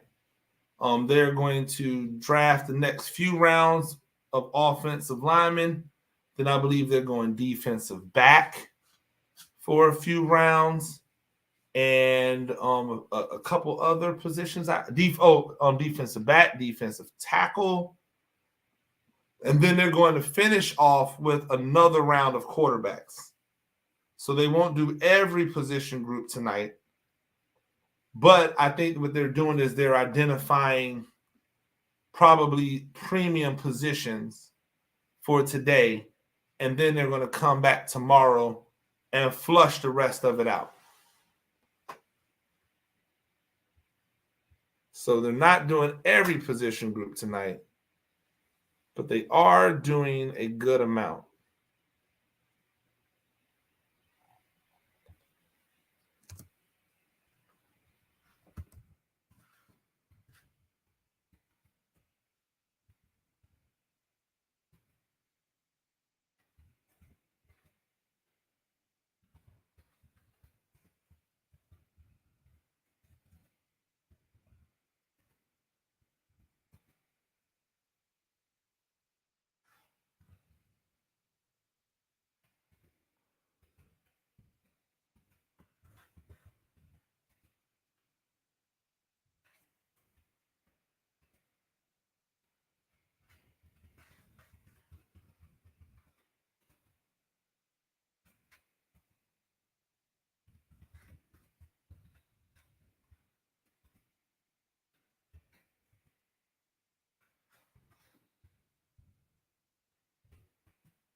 42 picks are in the books. So, I mean, it's not like they're not going. They're definitely getting through, but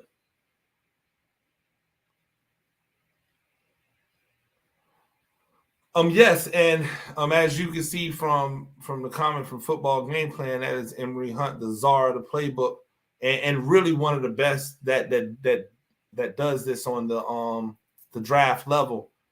As I said before, there's no way for us to even know who's coming, how they're coming, what they have behind them. As you can see from some of the picks, I do like the fact that they're adding young players, that they're adding guys who still have a lot in front of them. I like the fact that they're not just going with a bunch of retreads from NFL teams that may be on their last leg or maybe just never was quite that guy.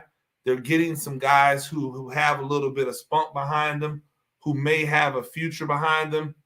I think they could have done more. And so that'll be interesting to see if in the future they go that way. And I'm with you, Ladarius. I'm ready for April as well. You should stay tuned. We've got some really good stuff coming for you next week at the combine. Like I told you all, make sure you're following the page because next week, or following the channel, because next week I will be at the NFL combine and we will have a ton of content coming for you. Corbin Kafusi is the first offensive tackle taken in round 6. He's had a couple cups of coffee in the NFL, a BYU product. He's been with the 49ers. He's a guy who has been a decent player when it comes to pass protection, has not been able to kind of move people, which I think has hurt his ability at the NFL level. We'll see if that's something he's continued to work on and that he'll be able to showcase here in the USFL. I appreciate you, Ladarius, and everybody. If you're following around and doing what Ladarius does, make sure that you subscribe to the channel. And while you're at it, go over to Football Game Plan and subscribe to Football Game Plan as well. He does excellent work all the time. You'll see me there a lot. That's my main man, and big things from him. You could also follow him on Twitter at FBall Game Plan. You can follow me on Twitter at Gene Clemens and anywhere else that's social media at Gene Clemens. We really do appreciate it. The picks are coming in hot and heavy. Michael Rodriguez III out of Louisiana Tech is your next pick. He is a right tackle for Philadelphia. And so, again, I always like to see if teams are going to take selections from both sides or if they're just going to go with who they believe is the best tackle and then let them work out left side, right side in practice. Calvin Ashley out of Auburn is New Jersey's pick. And again, I think he follows what I was talking about before with Coach Riley being kind of an older school type of coach. He wants to get guys who can run the ball, help run the ball. And definitely Ashley is a run blocker first. That's where he's going to excel. That's where most of his bread's been buttered, coming from a program like Auburn. So he's been good there. That's where he'll continue to be good at.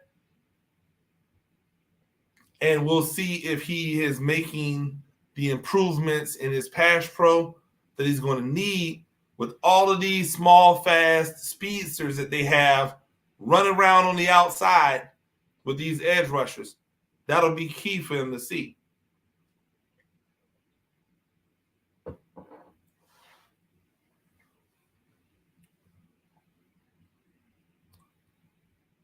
So again, picks coming. Well, Teton Saltis from New Mexico. He's the pick for Michigan. It's interesting because, Saltis is a guy who has a lot of experience. He's played a good amount of football. He has some talent, and playing in that, playing at New Mexico, playing in the Mountain West, sometimes you kind of just get lost in the shuffle. But there are good quality football players out there, and now he'll get an opportunity to prove his worth here with Michigan. I think it's a quality pick for Michigan. I think it fits into what Michigan's doing. He's got some good athleticism, which is going to be important when you have an athletic quarterback. You want to make sure you have a guy who can move, help you move the pocket, help you get out into space, to do some of the things to help your quarterback be comfortable in that mode.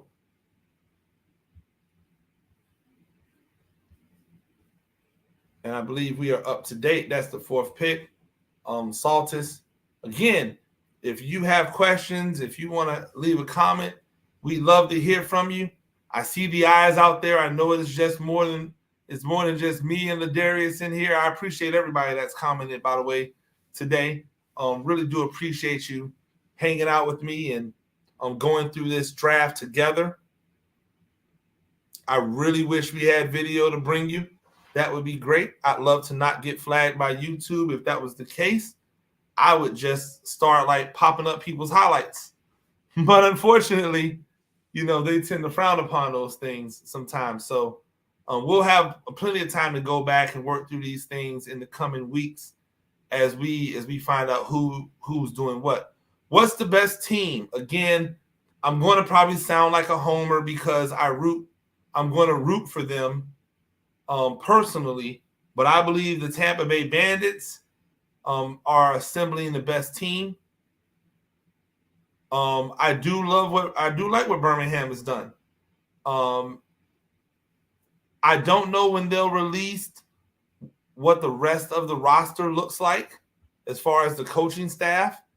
I don't know when they'll do that, but we'll continue to look out for that. New Orleans has brought in Danielle Greene, the left tackle from Minnesota. And again, Big Ten country tends to produce quality offensive linemen. Not just Iowa or Wisconsin, but I think that Iowa and Wisconsin definitely hold the market on producing offensive line talent. See, I would disagree with you. I think Jordan Tayamu played really well in the XFL.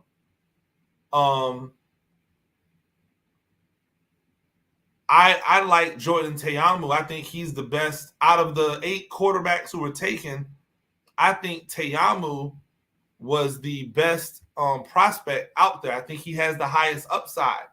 I think he brings the most dynamic with him. Not just his ability to throw the ball, but his ability to pass. I'm really not big on Kyle Slaughter. I know that some people think that he can be whatever. I'm lukewarm on him. But again, I do think that what Slaughter brings to the table and what Kyle Laudetta brings to the table is more veteran experience than maybe a Jordan Tayamu, definitely more than a Patterson or more than a Magoo brings. But I think they are who they are.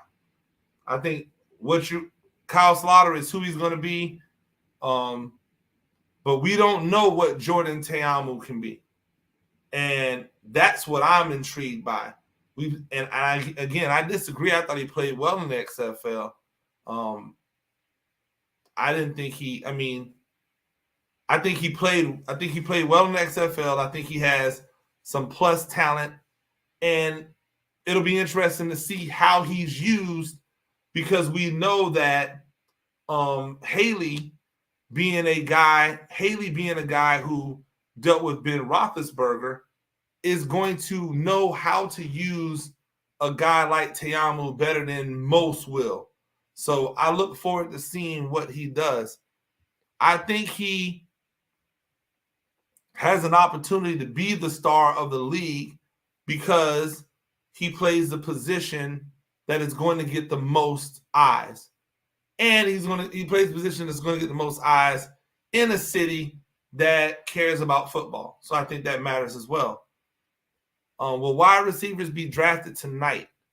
I am not sure if wide receivers are going tonight, but I will find that out and get back to you. Like I said, they're going through things in sections. So understanding who's coming where, what, is just a matter of looking back at what they said the order was going to be. And it's been a while since they've released another name, which is surprising. The names were coming pretty fast and furious. And now we're waiting on the next draft pick after the Blue Wave announced that the Breakers announced that they were going to bring in Danielle Greene. So we're sitting in a holding pattern, waiting for whoever the next offensive tackle that's going to be taken is. Okay, now we have it. The next tackle coming in is Avery Genesee from Texas A&M. Avery Genesee. I think he's kind of played all over the place. He's had some professional experience in other leagues. He's had some professional experience in other leagues. Somebody said who was winning the draft. I've said I thought that Tampa Bay was winning the draft.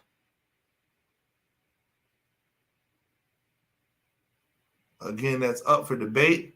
But I think that Tampa Bay's winning. I think that Michigan's having a good draft. I think Philadelphia is having a good draft. I like what Birmingham is doing.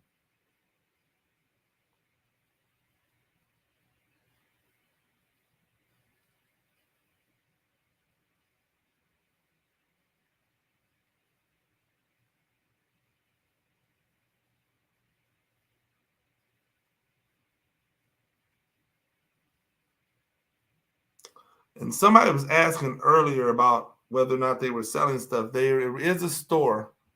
They have a store. So I do like what New Orleans is doing. I don't particularly like their quarterback, but that remains to be seen. I don't, again, without knowing who they could have selected and knowing that they didn't have the number one overall pick, it's hard for me to criticize them too much. That's why I'm really looking forward to seeing this next, seeing the next draft of quarterbacks. O'Shea Douglas out of Louisiana Tech is the left tackle pick for the Stallions. He's a guy who's played with Cincinnati's, had a couple other cups of coffee. Definitely adding somebody with professional pedigree is a must around these times.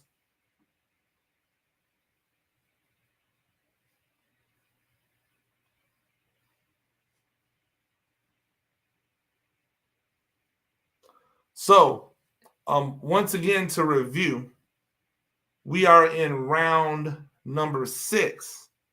So there'll be one more round of tackles taken after this round. Then they will go to cornerbacks. And the cornerbacks will be 8 through 11. So they'll do 4 rounds of cornerbacks, which makes sense because you need, 2 to 3 starters. So you got to have 4 rounds of corners. And then they'll end with the 12th round, which is quarterbacks. Wide receivers will be first up tomorrow. So no wide receivers tonight. Wide receivers will be first up tomorrow. Isaiah Battle, if people are familiar with Isaiah Battle, It should be a familiar name. I think this is a great pick by Pittsburgh. This is a guy who definitely knows how to maul. So it fits right in with the thought process or the name of Pittsburgh, the Maulers. Fox and NBC will be streaming all the games. All the games will also be played in Birmingham. So you will be able to see all of the games out there. Again, as we go back through and review these offensive tackles in round number 6, is what we're looking like.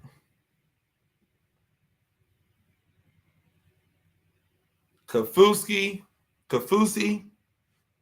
Rodriguez, Ashley, Saltis, Green, Genesee, Dugas, and Isaiah Battle, who I actually think is one of the better draft picks that round. I think Pittsburgh got a steal getting Isaiah Battle this late in the draft, to be honest with you. As I pour a little of this Kentucky's Finest into the glass,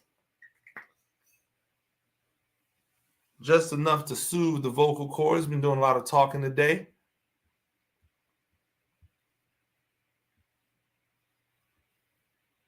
We'll also make sure that we update that ticker at the bottom so you can see all of the players and what positions that they've gone in. Again, the 7th round will be another round of offensive tackles, which makes sense. You need 3 because one's bound to get hurt. So you need to make sure that you have 3. Again, as we take a look at those offensive tackles that were taken in round 6. Corbin Fusi,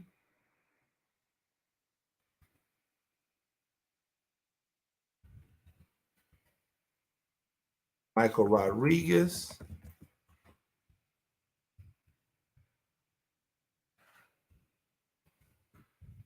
Michael Rodriguez III, Calvin Ashley,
Birmingham just drafted O'Shea Dugas.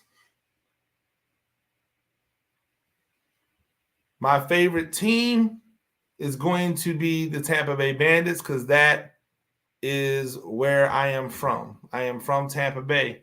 The first pick of this round is the Maulers, which is fantastic for them because they get an opportunity to build on a really good draft pick that they just had in Isaiah Battle. So we'll get a chance to see where they go with that next pick.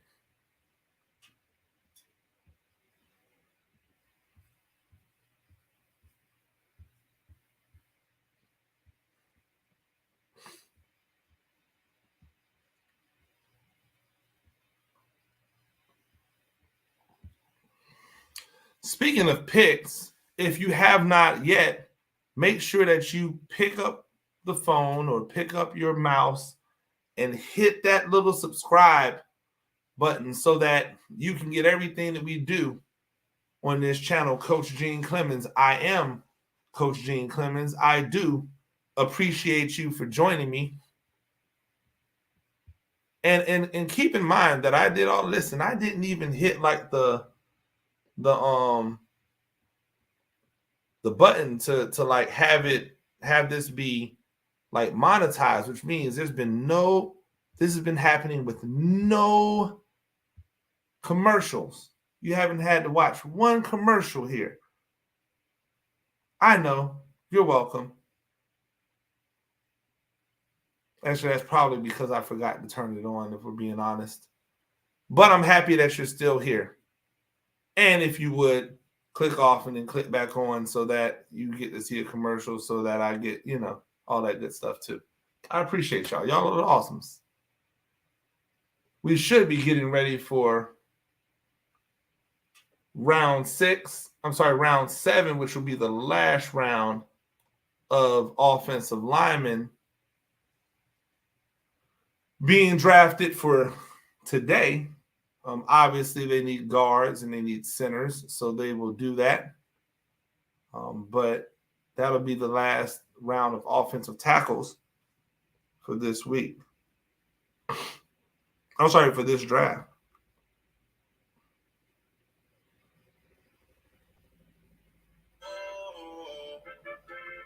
Yeah, sometimes we laugh.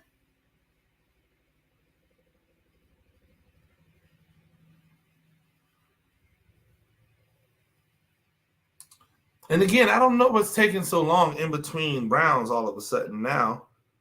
Like, things seem to go really fast, and then, boom, they stop and they slow down. And I'm not really sure why that's happening.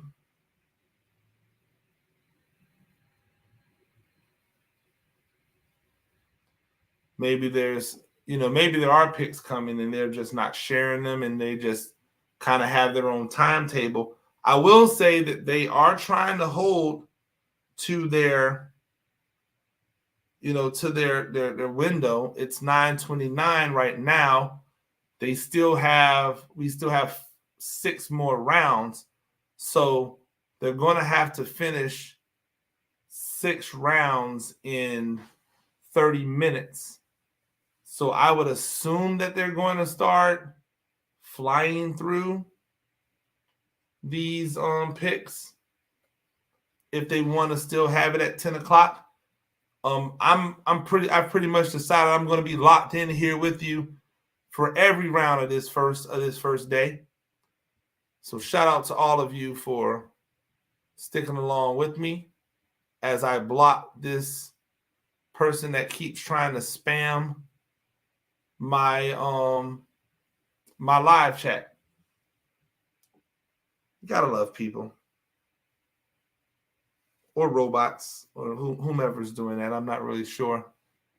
Who are you most excited to see? What team are you most excited to see? If you haven't, we are back and the picks are starting to come again. The Marauders taking a guy from Ohio.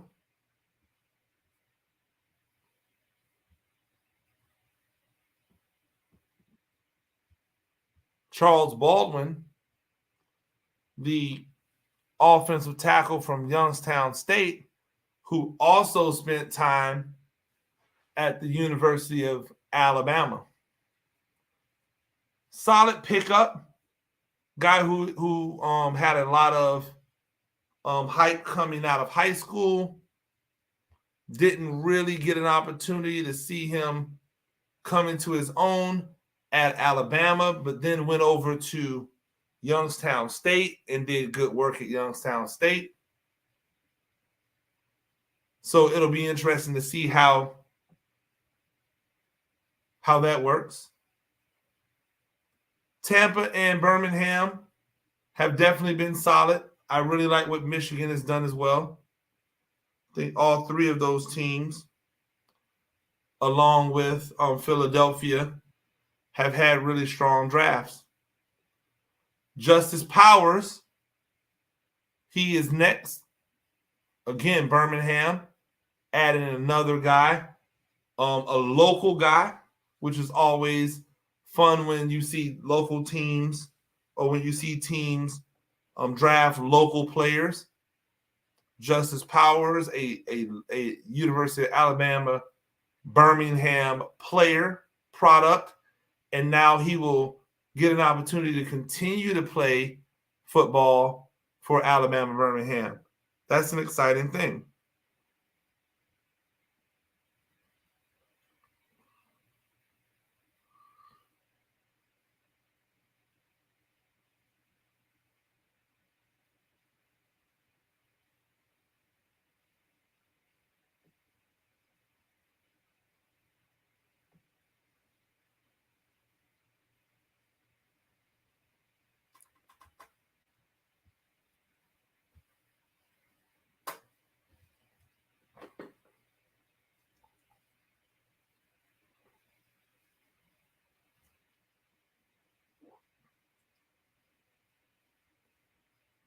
Cheers to all of you out there, by the way.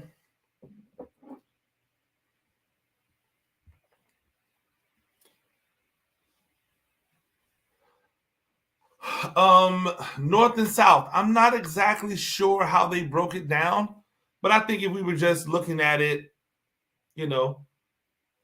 logically, Houston, Tampa, Birmingham,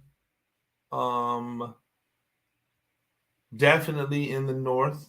In the South, Michigan, Pittsburgh, Philadelphia, probably in the North. Who am I missing? Birmingham, Houston. Oh, New Orleans. New Orleans is also in the South. So then the other four guys would be in the North, if we're looking at that. Yeah, so New Orleans, Tampa Bay, Houston, and Birmingham, all in the North. In the South. And then the other four teams probably in the North. John Yarbrough,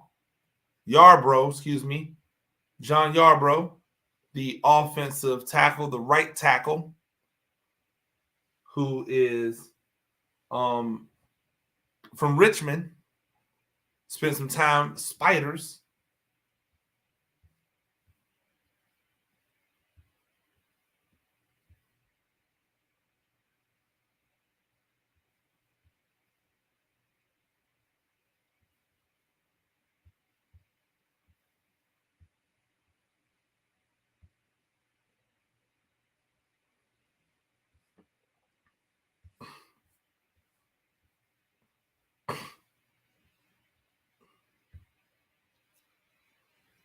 I appreciate it.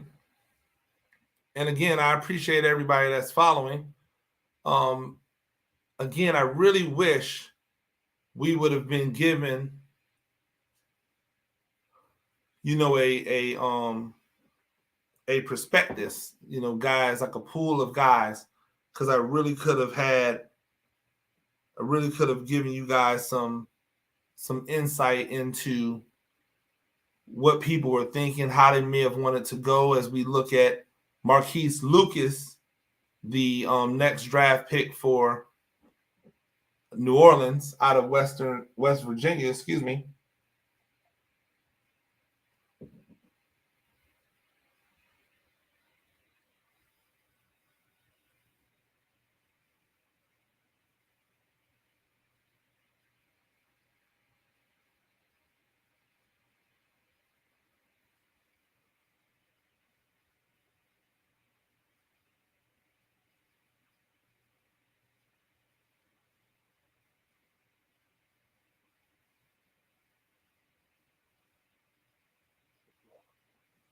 I think Lucas is actually a solid guy, a solid pickup, especially this late in the proceedings. I think he'll be a guy who will push for a starting spot because he has quick feet. And quick feet is something you can't get around. It's a situation where if you are trying to combat these really athletic, really fast tweener defensive ends, you got to have a guy with quick feet. That's why a guy like Lucas could find himself on the field a lot faster than maybe some other tackles.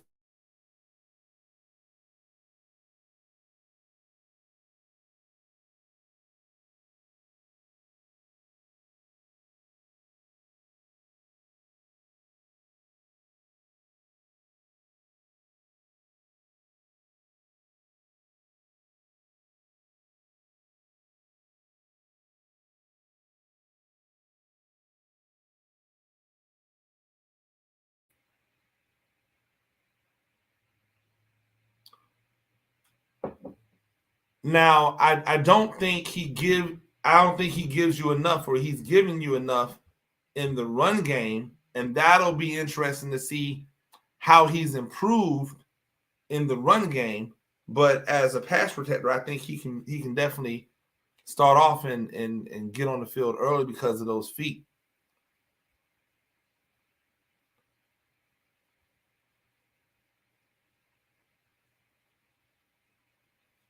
Yeah, I understand what you're saying, Ladarius, but I still think it was a loss.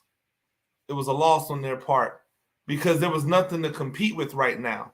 It's kind of a slow cycle. There's not a ton going on. The NFL the NBA just came off of its All-Star game. The NFL is finished.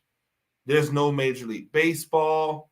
College basketball is in that weird time before they hit their region or their tournament play. So they had the limelight to themselves on this Tuesday night, and they just chose to not, take advantage of it. I don't know why. Joshua Dunlop, the right tackle from Texas San Antonio, UTSA, is the pick for Michigan. Again, a solid pick for Michigan, and they've really done a good job of identifying the talent that they wanted and,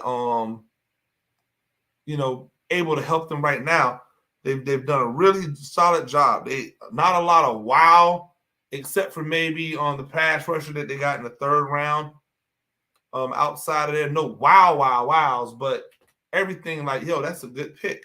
And I think that is the key to a really good draft. So everyone's trying to hit home runs, but meanwhile, it's really hard to hit doubles. It's hard to consistently hit doubles. So if you can consistently hit doubles in drafting, then you're going to have a really good team. That's better than strikeout, home run. I'd rather have double than strikeout, home run. Because in the end, those strikeouts are going to kill you more than that home run will. I know analytics says, the analytics people will argue that you just need to go for home runs. But I argue if you keep people on base, then you always have the opportunity to score with every hit, not just with one that goes out of the park.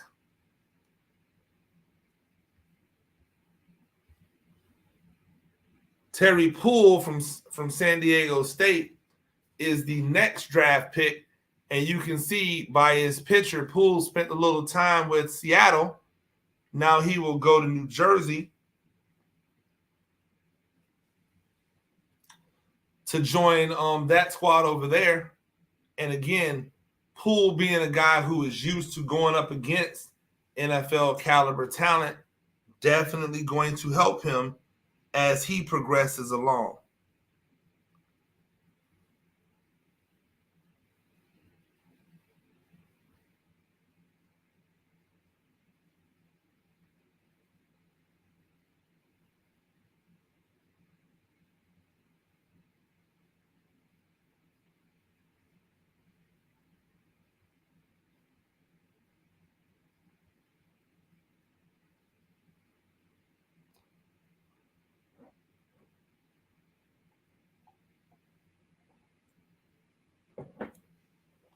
All I'm missing is that music. I need to get some I need to get a friend to make me some music so I can have it playing. You know,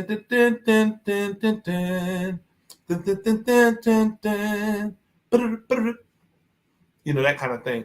No. But yeah, so Poole is a guy who, again, when you're putting these teams together, you want to have a healthy mix of young talent and then veterans, like guys who not like on their last leg, but guys who understand what it means to be a professional, who are still hungry, who think they may have a chance to get back to the top level.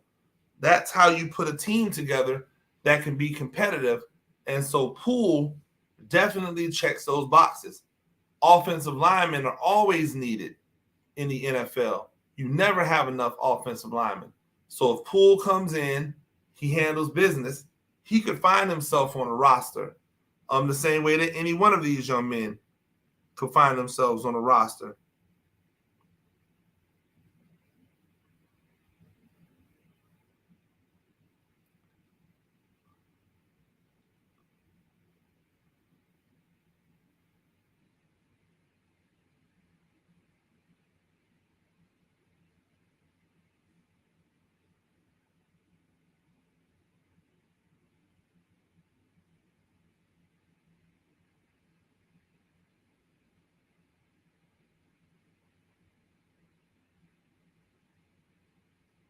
And Poole is the 6th pick of the 7th round, which means we only have 2 more offensive linemen that we're waiting to have come off the board. And then things are going to get exciting because the defensive backs will be up.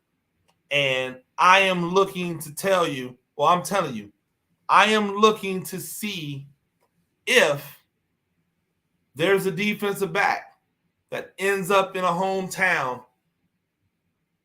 It should be a no-brainer if he doesn't get picked by somebody else first. I'm waiting to see what that happens. So we have 2 picks left of offensive linemen. Then we're going to get to 4 rounds of defensive backs. 4 rounds. Then we're going to finish it off with quarterbacks. So we've got the offensive linemen. Then we'll get defensive backs. 4 rounds, so you'll get 4 defensive backs or 4 cornerbacks, and then we will go into into the second go round of quarterbacks. And I'm really interested to see what the second round of quarterbacks look like, so I can decide if somebody reached or messed up their pick in the first round. Again, I told you, if you've been with me the entire time, not the biggest fan of many of these quarterback picks outside of a few. I thought some of them were way too safe. I thought some of it was a standpoint of probably never going to be. And, so that ends up being the thing. See, this is crazy to me. This is amazing to me that if you're watching this right now, that's Shea Patterson getting drafted. And I can't understand why they would not have just showed us this. Like, why didn't they just broadcast this from the beginning? And if they did broadcast it somewhere in a foreign country, then why not for us? That I will never understand. That makes no sense to me whatsoever.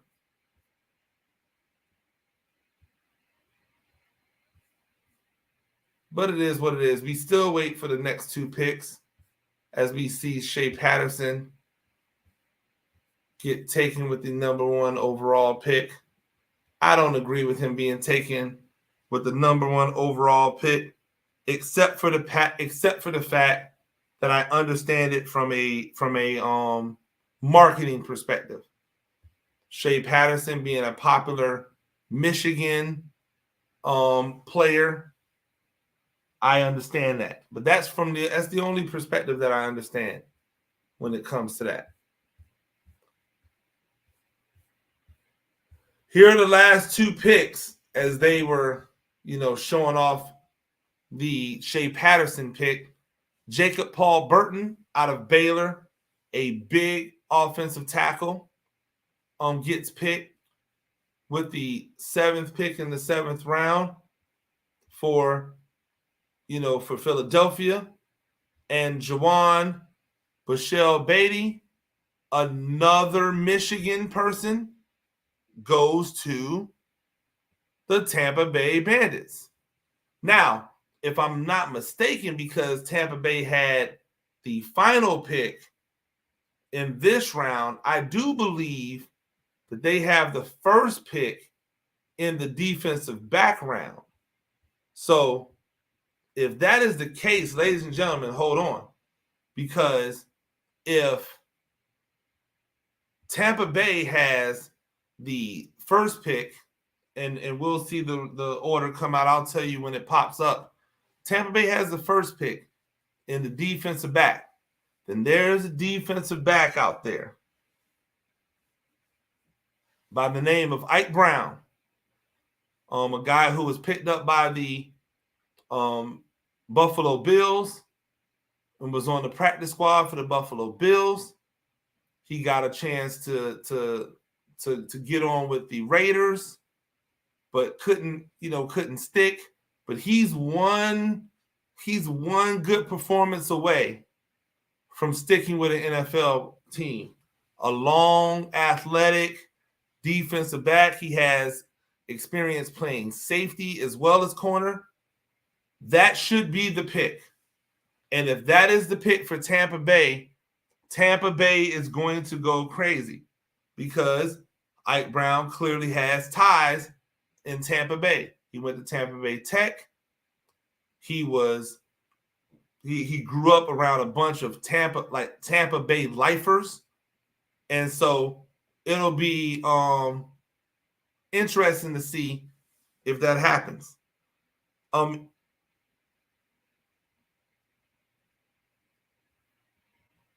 In addition to Patterson throwing interceptions, he did do some good stuff. So I don't want to diss him and say it was all bad. It wasn't. He did do some untimely things. He did some untimely things, but overall, I thought he had a good career, an exciting career with Michigan, which is why I can understand why they want to bring him back. There are some compensatory picks happening as we see Jordan Tayamu get selected number 2 overall. Matthew Snow from Pace goes to Birmingham with a compensatory pick.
And another compensatory pick coming in, Joshua Taylor out of Mississippi Valley State,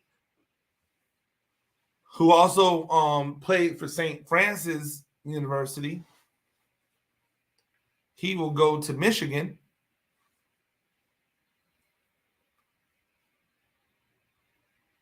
And again, I don't know how these compensatory picks come about, but we've seen on a couple different occasions at the end of one position group, we've seen a few compensatory picks be allotted. The last time there were 2 extra, so we'll see if it's just these 2 extra for the offensive tackles.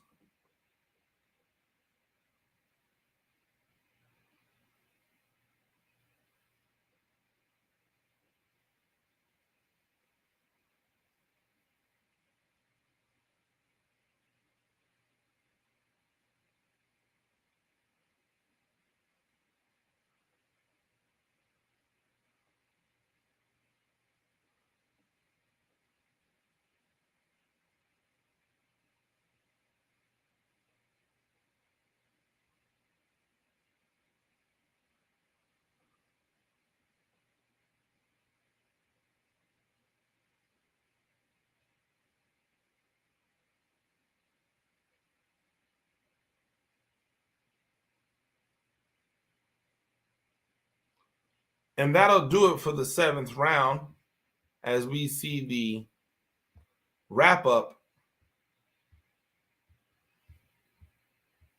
of players in the 7th round.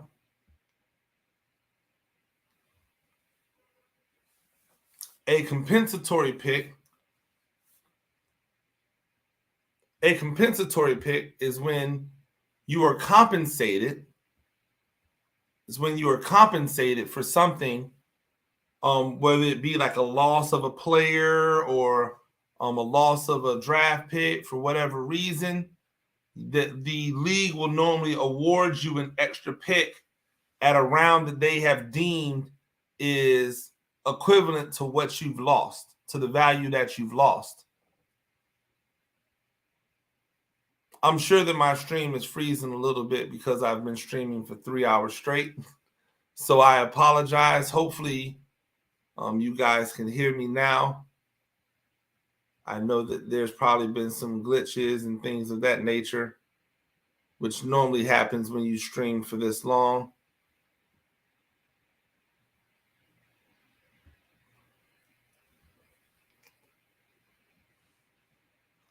But we look forward to round number 8 because I want to know if Tampa Bay has the number 1 pick. And if Tampa Bay does have the number 1 pick, will they bring Ike Brown home?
Well, ladies and gentlemen, we have our answer. The Tampa Bay Bandits indeed had the first cornerback pick, and they took Delrick Abrams Jr., a great pick. Michigan has done a great job of landing local products to add into their fold. Birmingham has done a good job of it.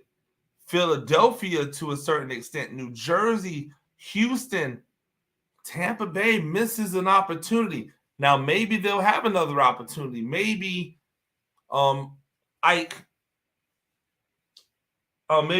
will be there. Ike Brown will be there when they pick again at the bottom of round 9.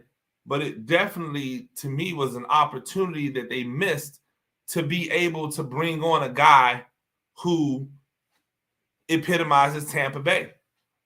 And so now we'll just have to wait and see if Isaac goes somewhere else or if he eventually does end up with the Tampa Bay. Jersey uniforms by look. I think I talked about this earlier. I think it's Michigan, number 1. It's Tampa Bay, number 2, but mostly for the helmet logo. Most of the jerseys are pretty bland. Like I said, except for Michigan, who I think is winning the jersey battle for sure. But the rest of the jerseys are kind of bland. But the helmet decal, I'll go with the Bucks after Michigan. So Michigan first, the Bucks second, the Stallions third. Probably go at the Gamblers as fourth. Another DB is off the board. This time, Channing Stribling comes off the board. It hasn't refreshed yet. There we go. There's Channing Stribling out of Michigan. It's going to Philadelphia. A good pickup for Philadelphia.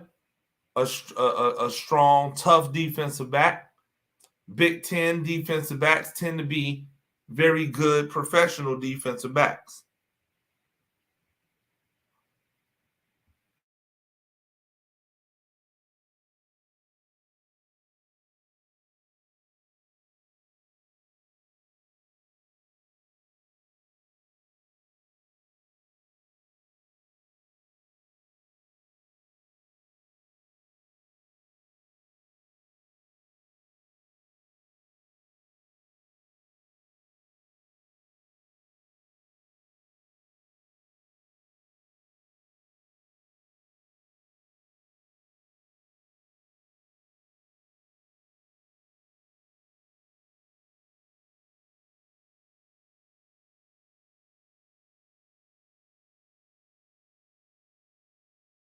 Devontae Busby out of Pittsburgh State, a really good ball player that comes from a Division II program.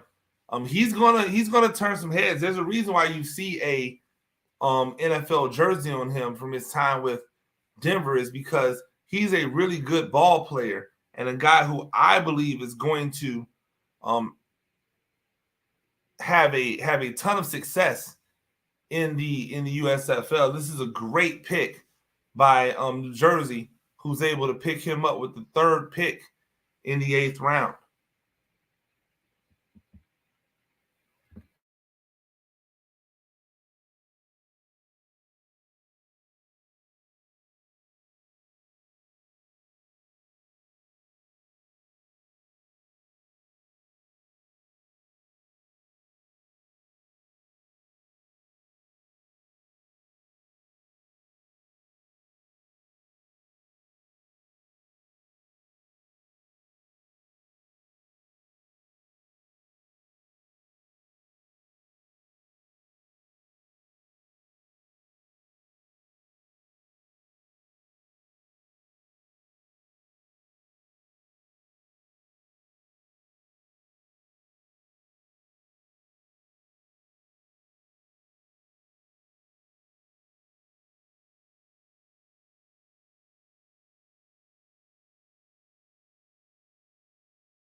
Again, I don't know why all of a sudden things have slowed down, but they definitely have slowed down.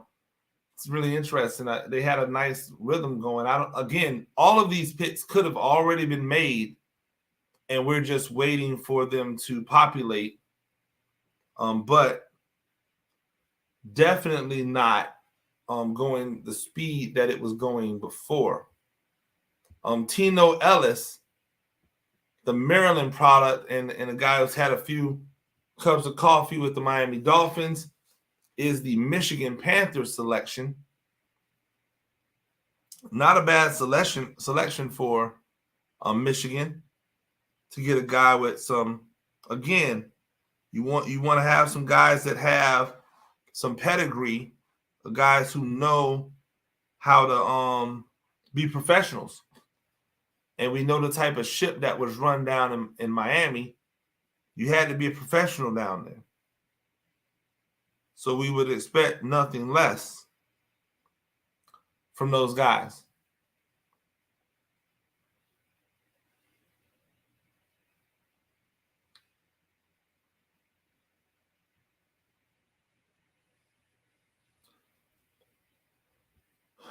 Adonis Alexander, the DB out of Virginia Tech, is the pick for New Orleans as NOLA continues to round out their team with more and more talent.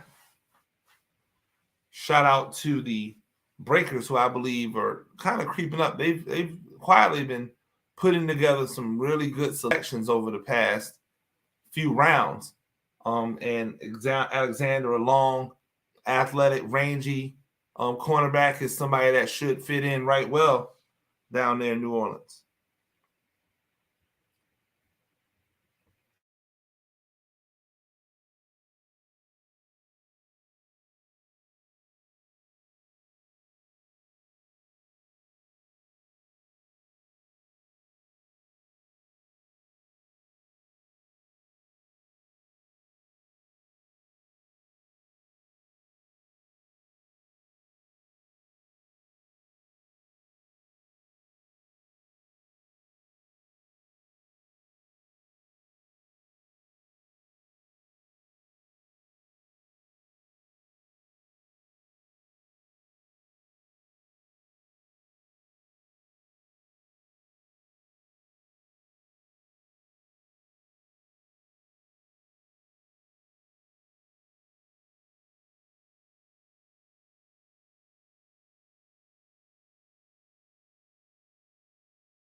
Every other position is coming up tomorrow. They will start off to start the day. They will start off with wide receivers.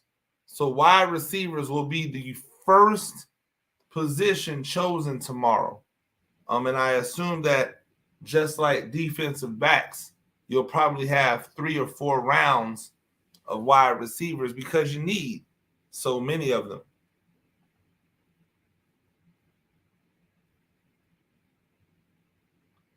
Again, I apologize, but you know, we're sitting waiting for these picks to come in, and the picks were coming in faster, but they've definitely slowed down as Jamar Summers, a defensive back out of UConn, is the next picks for Houston. I don't know about this pick. I think if you've watched any of UConn over the last few years, I haven't seen any professional talent consistently coming or even trickling out of UConn. I feel like when you have a program like UConn that is in limbo, they don't know what they want to really be. Sometimes players get lost, and maybe that's what's happened here. I'll look forward to seeing how Summers looks when he gets out there and has an opportunity to compete at the professional level. But I didn't like Jamar Summers when he was with UConn.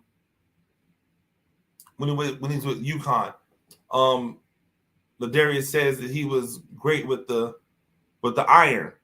Yeah, yes, he played well. I just want people to understand, like, these leagues, as they're in and out. I'm hoping that we're getting higher level play. I'm hoping that we're getting higher level play with these leagues now. With the money that's being put in behind them, I hope that they're doing it the right way. And again, I don't want to like this Summers. I know that I do know some of the defensive backs who are in this pool. And there are other defensive backs that I would have taken before Jamar Summers. But maybe there's something that Houston likes about him, and we'll just hold out our thought process until that happens. But he is the pick for Houston. I think he probably would have been there in another round, though, to be honest with you. Brian Allen, the Utah cornerback, is the pick for the Stallions. I actually really like this pick. Utah has a history of producing great defensive players. And their claim to fame is usually that they're pretty cerebral, that they're smart football players. So I would not be surprised if that is what's making Allen, such a commodity, is the fact that he is a heady football player.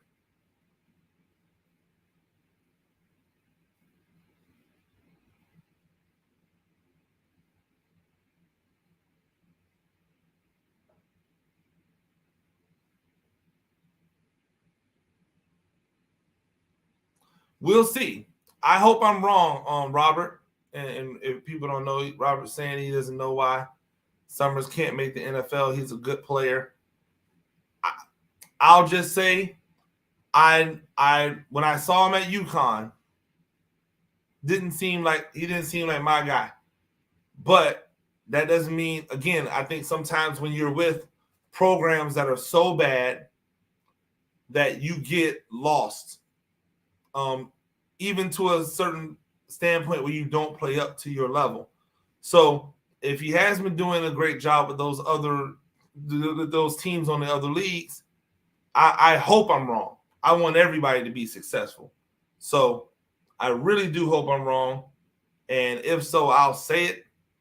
I still think that he could have gotten some other guys. Like, I would have taken Allen over Summers.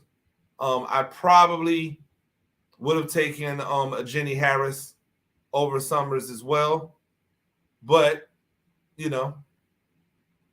we shall see.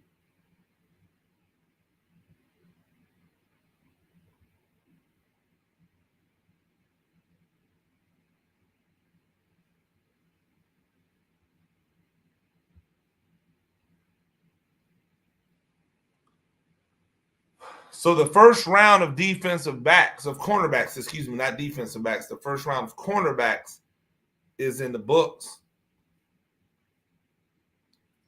We'll take a look back at those guys so everybody can see. those round 8 cornerbacks. So these would be the equivalent of first-round pick cornerbacks for this league because they are the first cornerbacks taken in this section of the draft for cornerbacks.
All right, so we've had a few draft picks come up.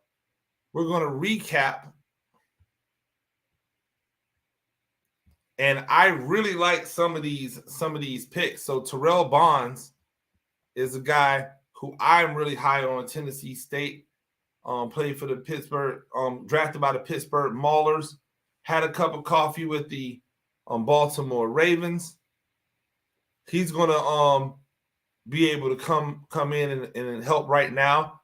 Tay Hayes out of Appalachian State played good football over the years. He's going to Birmingham. William Likely is a guy who is hella athletic. He almost, it's weird, he almost could play several positions. He could be a cornerback.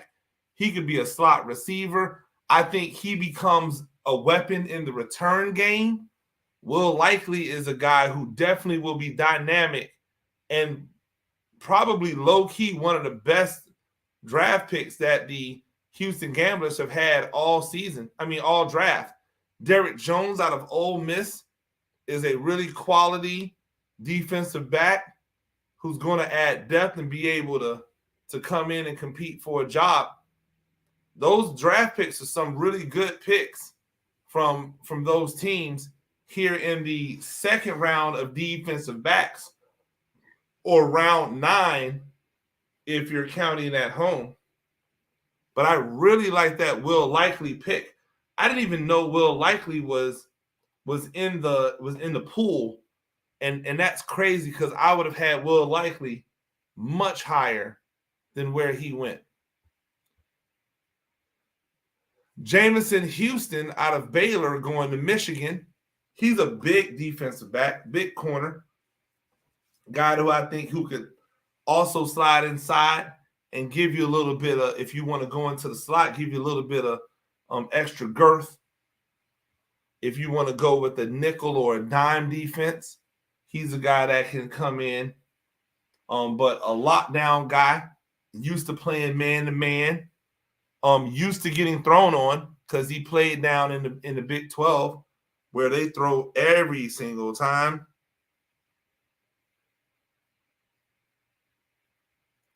So you got to like that.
Trey Ellis is the latest selection from Ole Miss, selected by the New Jersey squad.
Marquis Lucas, another Maryland product that's gone at cornerback, and you can see Maryland, like on the sneak, Maryland being in the Big Ten has a lot of athletic defensive backs back there and guys that like to hit you as well. So not surprising to see those guys come out of Maryland, get an opportunity to go.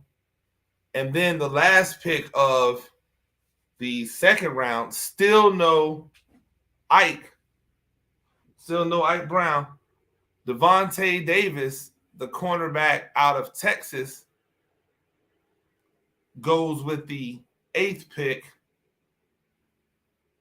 to the Tampa Bay Bandits.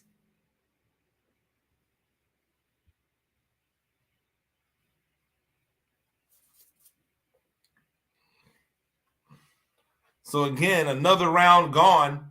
Another round you get to check out those guys taken. Devontae Davis out of Texas.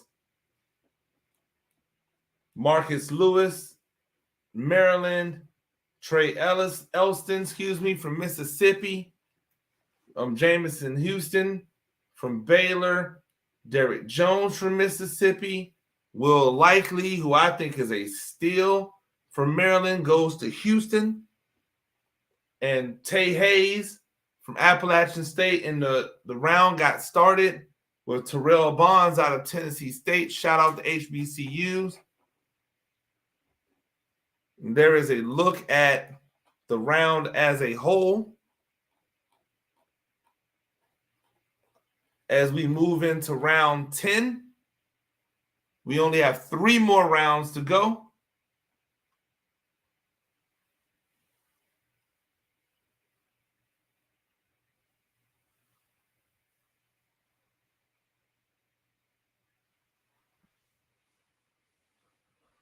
So right here, they're actually explaining how the compensatory picks work. I know I was asking and someone else asked about it. And it tells you, it says teams may elect to pass during any round in exchange for a compensatory pick that may be used at the conclusion of a different position round. So they may have passed on a round, pulled up the rear, and then got a compensatory pick for passing on a round.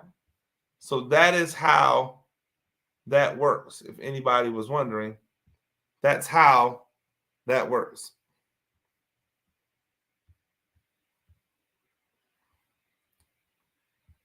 And again, if you're still with us, ladies and gentlemen, if you're with us, you're a diehard. That means you need to be subscribed to the channel. That's the only thing to say. If you're still here, that means you rock with me. Go ahead and subscribe to the channel. That way, we're always here for you whenever you need it.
I want to hear from you guys. Who's the defensive back that you've seen in these first 2 rounds that you're like, I really, really like that pick? For me, it's Will Likely.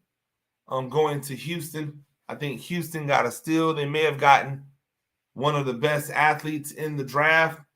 Definitely got, in my opinion, the best return man in the draft. It's going to pay dividend for them for sure.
And clearly the Tampa Bay Bandits didn't care what I was talking about.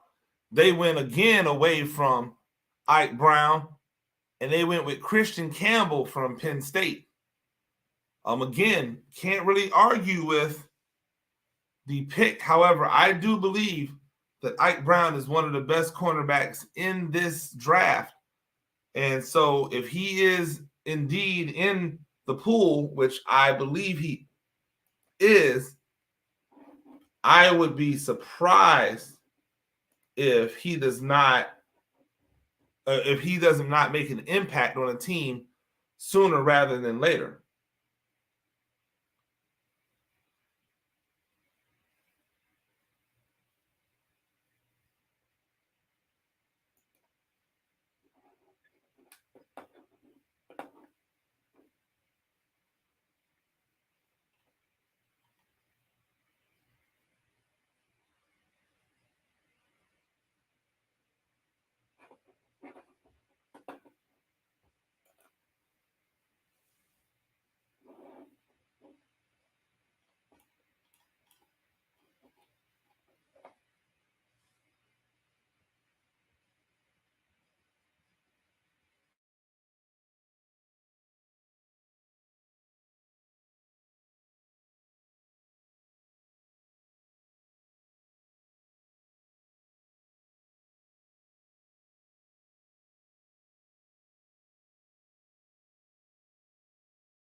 And here's a name that will be familiar to people.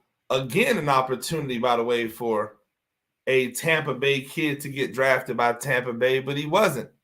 Mazzy Wilkins, out of the University of South Florida, who went to school at Plant High School in Tampa, drafted by Philadelphia. And he's had an opportunity to fly with a couple of NFL teams.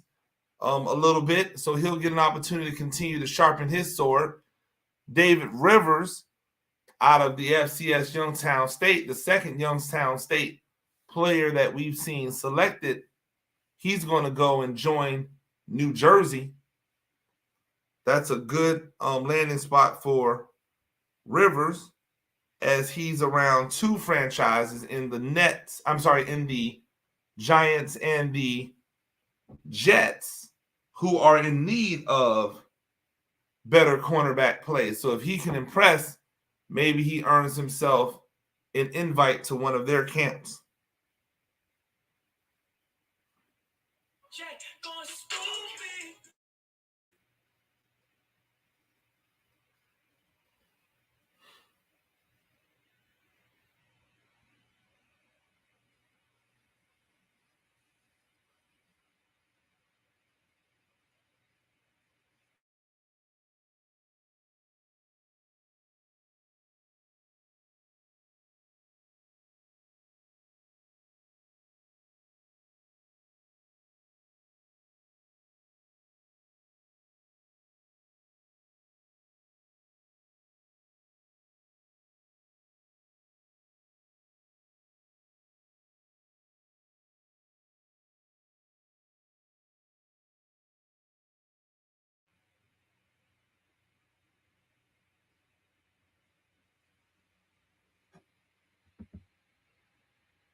The next player for the Panthers is Dominique Martin.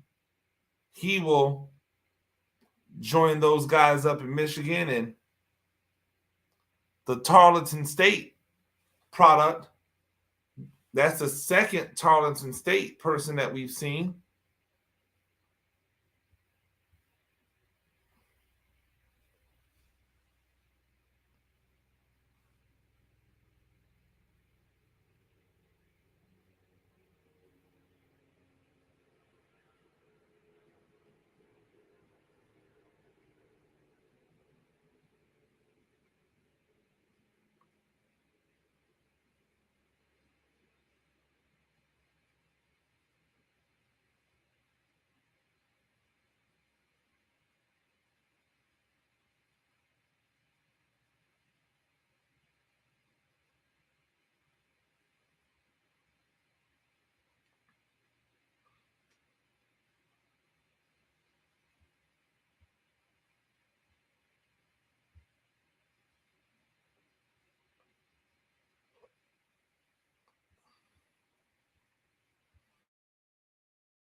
Manny Patterson, the defensive back out of Maine, and again, starting to see a little depth come out. The CAA, Maine Black Bear product, and good on them. I know Coach Stevens, the new head football coach up at Maine, Jordan Stevens, will be happy to see one of his fellow Black Bears get an opportunity to continue his career professionally.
And the next pick is coming in. I believe it is Howard Wilson out of Houston.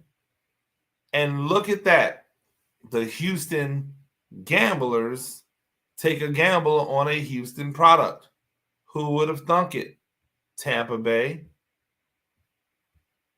Howard Wilson is the pick in the 10th round, the 6th pick of the Houston Gamblers. So he'll get an opportunity to go and play for a team that's representing a city that he's had the pleasure of representing before.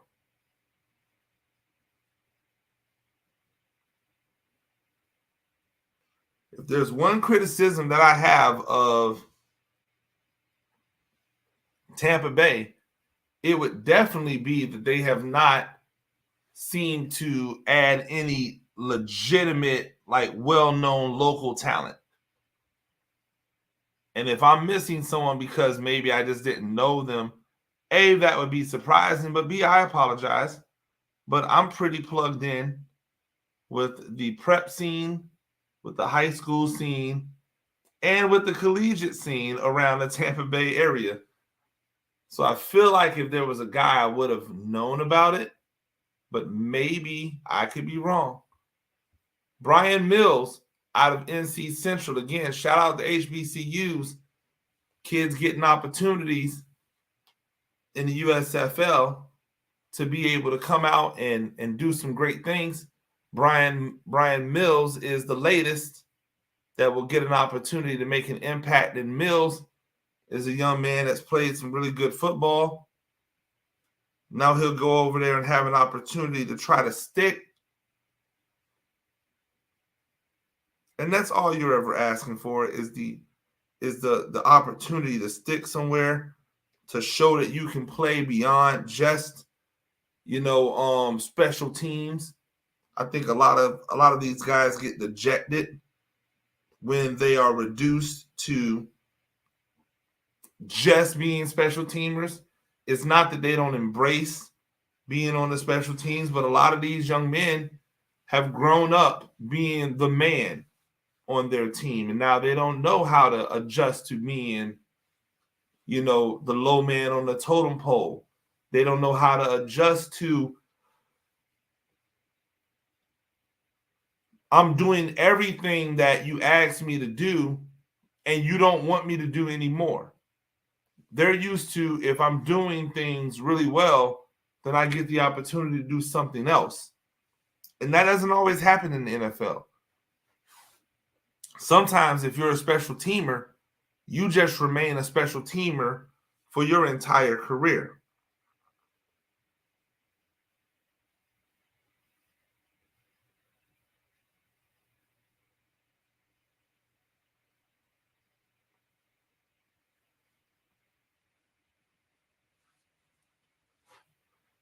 And the third Tarleton State player comes off the board. It's Prince Robinson, the defensive back out of Tarleton State. And it has been a good day for that program. They had a quarterback go in the first round. They had an edge rusher go, and now they have a cornerback go. Says a lot about what they're doing over there at Tarleton, that you've seen more players come from there than you have from some of the other programs that they compete against.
And let's take a recap of that round 10, those round 10 cornerbacks: Christian Campbell, Mozzie Wilkins, David Rivers, Dominique Martin, Manny Patterson, Howard Wilson, and Brian Mills, and Prince Robinson. And we are right into the 11th round as Jalen McClain-Sapp is the first defensive back taken in the 11th round, the final round for cornerbacks.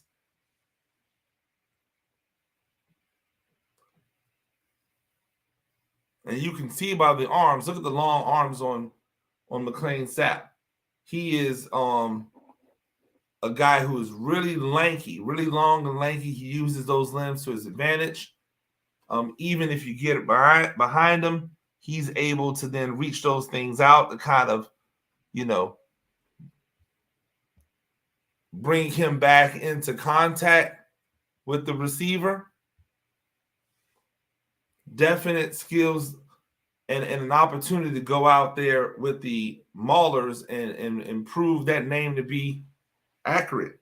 Use that length, use that those arms to be able to maul people on a regular basis.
And so what's setting up for this, by the way, the Bandits will have the last pick of a cornerback in this grouping. And so we'll see if Ike Brown gets that call, or if he gets called by somebody before that. Next off the board is Lorenzo Burns, the cornerback out of Arizona. He's going to Birmingham. Burns a little shorter, but plays extremely tough. Has to really get used to being able to recover once receivers are able to get behind him. That's something I'm sure that he's been working on.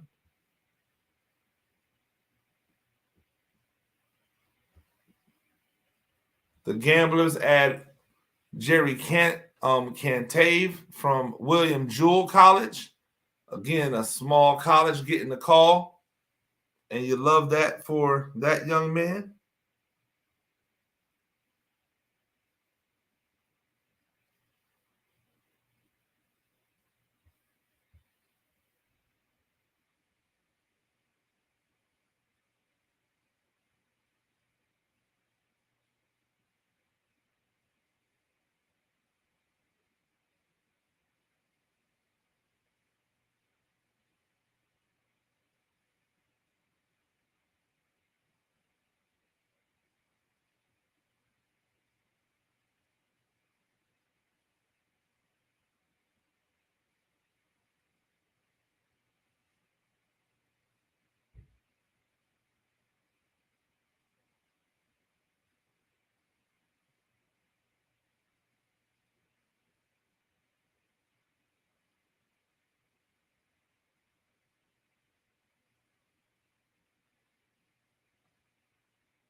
Jalen Embry out of Northern Illinois is the 4th pick in round 11.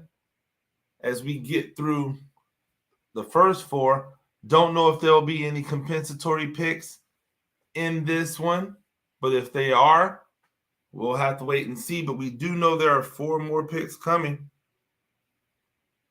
and that one of them are the Tampa Bay Bandits.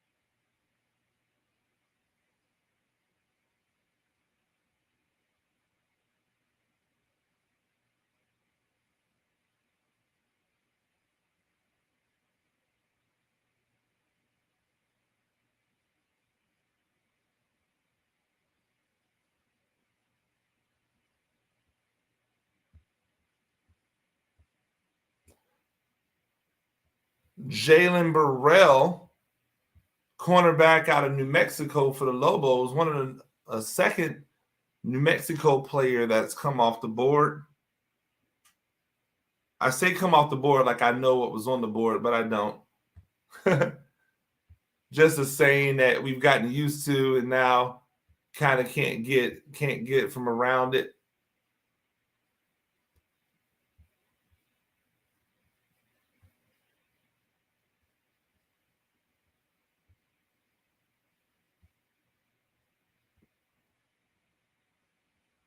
Again, Jalen Burrell from New Mexico going up to Michigan. Well, going to Birmingham, but going to play for Michigan. And on cue, another defensive back hits the board.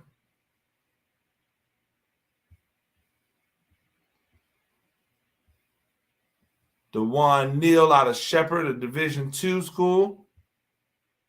So if you're coming out of Division II schools, ladies and gentlemen, you got to know that that dude's a ball player.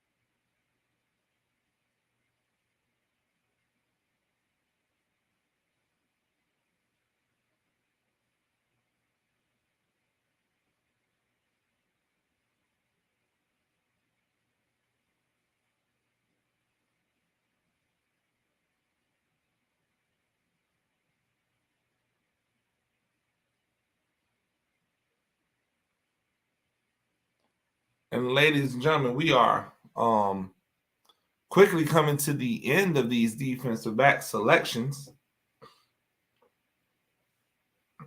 which means that once we are finished with the defensive backs, we will have one more round of quarterbacks that have to get selected. And I am really curious to see what this second batch of quarterbacks look like compared to the first batch. I'm wondering if there are guys that I could honestly look at and go, hey man, they missed on this guy in the first round. And if you chose one of those guys with the first round, will you be having a legitimate quarterback battle?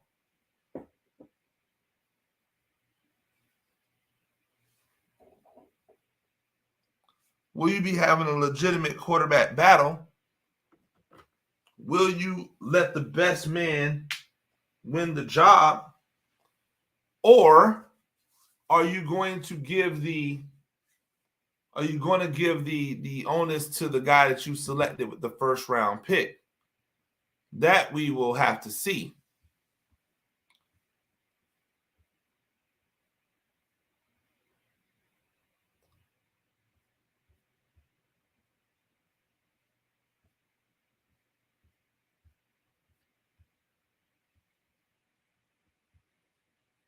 Somehow my thing got all messed up. Here we go. Bradley Sylvie is the 7th pick of the 11th round.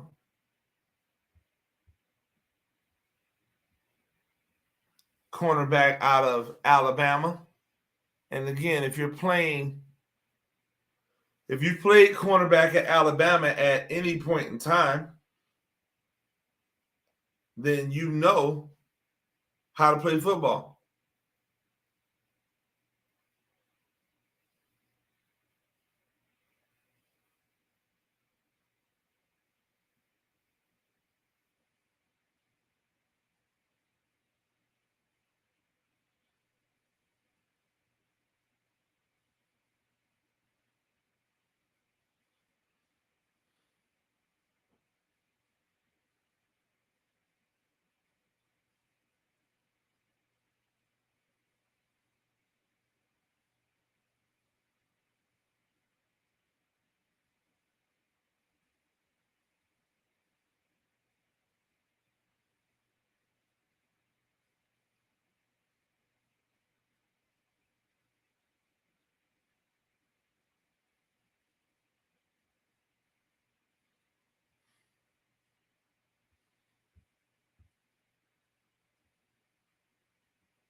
And with the 8th pick, ladies and gentlemen, the Tampa Bay Bandits pick Rashad Causey Jr.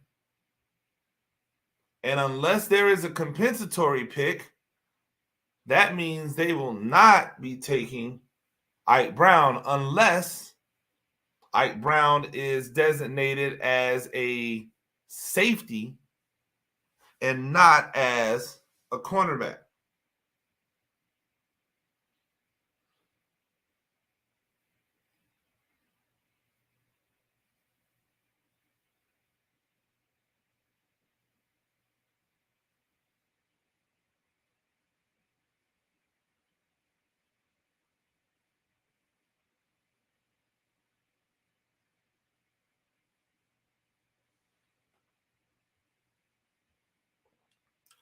And again, since this is the end of the 11th round, we'll look to see if there are any compensatory picks that come from this round.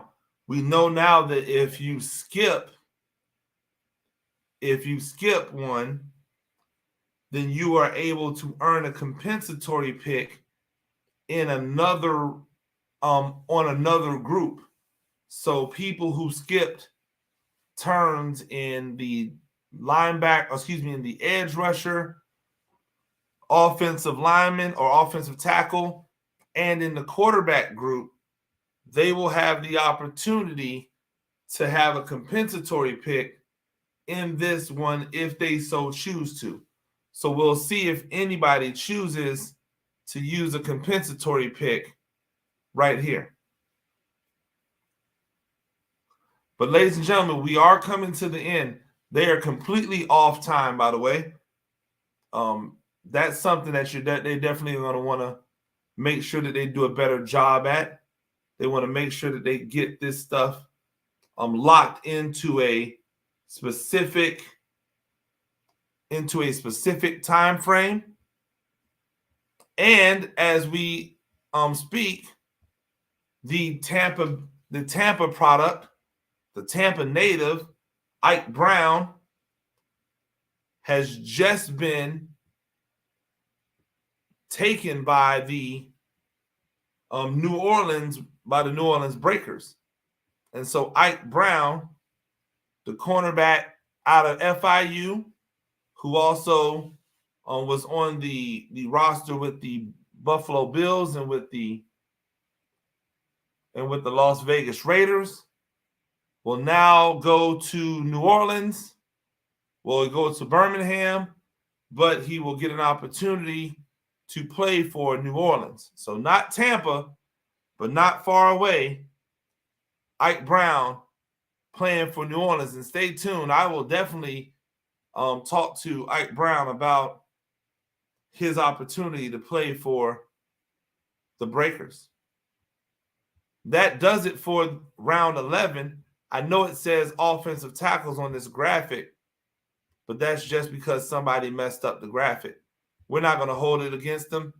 They've been going for 3 hours like we've been going for 3 hours, or 4 hours, really.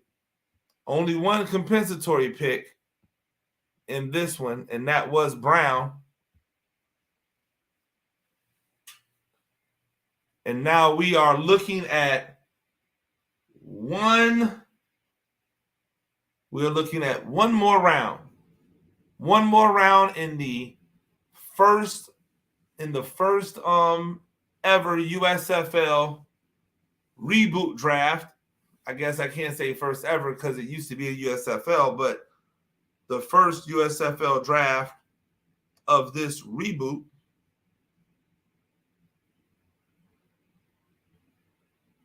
And I am really curious to see what quarterbacks come off the board in the second go-round.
Ladies and gentlemen, once again, thank you for joining me.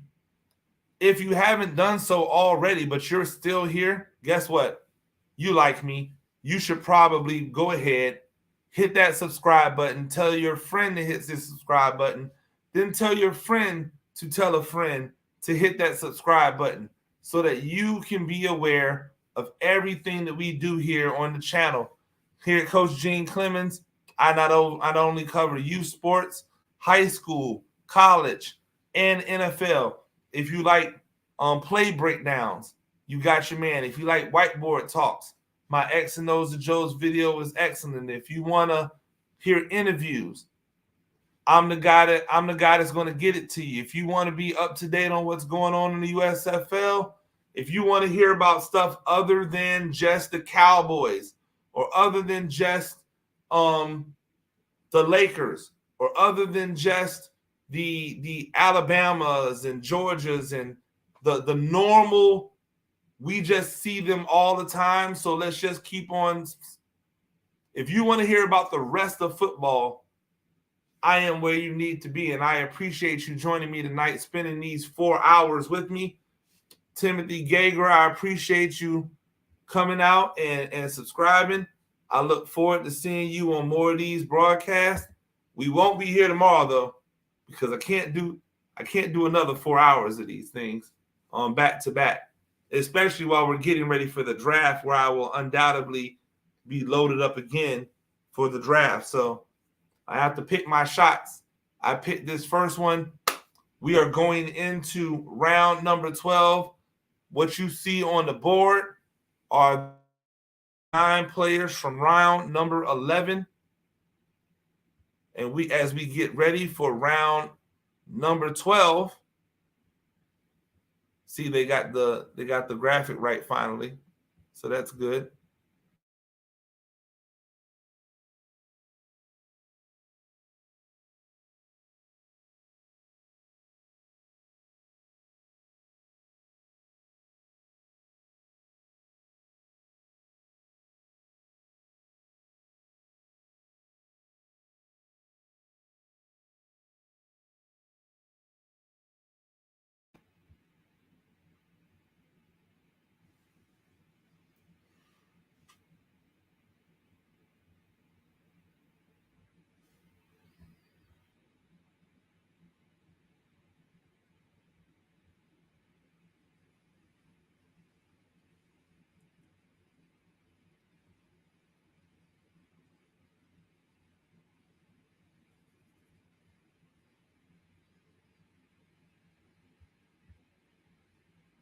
Yeah, even my internet is getting tired. That's why you see everything going blurry and lagging a little bit. I apologize.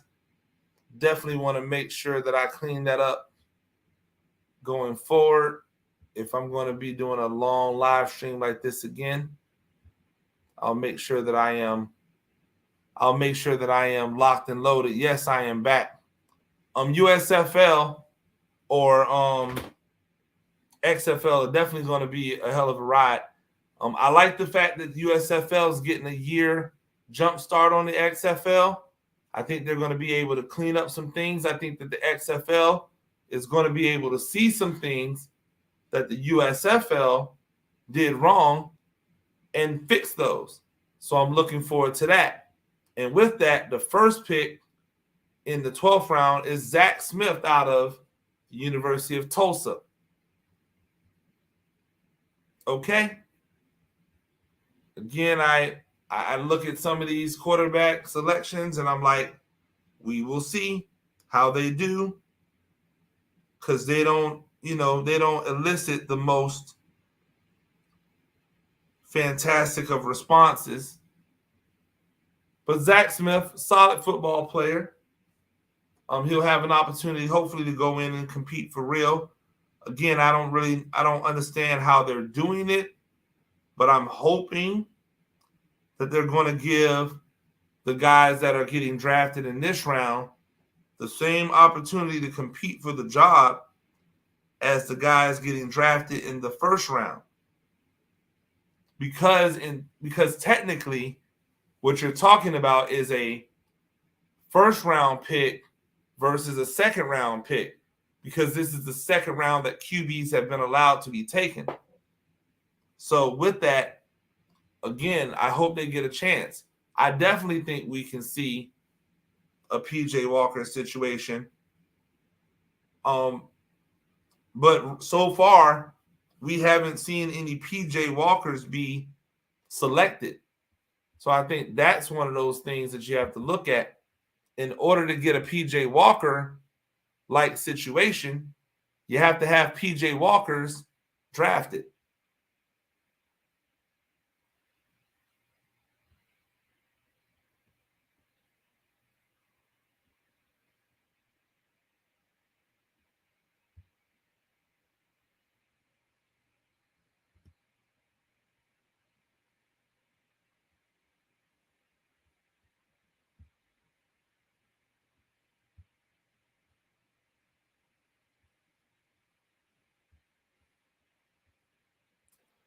Josh Love, the quarterback out of San Jose State, goes with the second pick. He goes to Pittsburgh. Jamar Davis Smith out of Louisiana Tech. I really like that pick, by the way. I'm a guy who threw the ball all over the place at Louisiana Tech.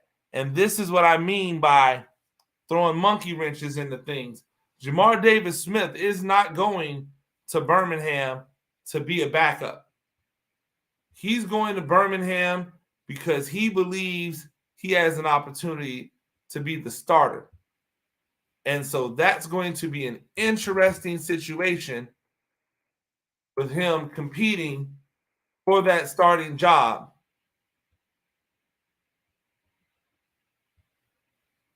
Because he absolutely deserves to be able to compete for that starting job. Shout out to San Jose.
Ooh, a really interesting selection from Houston, Kenji Bahar.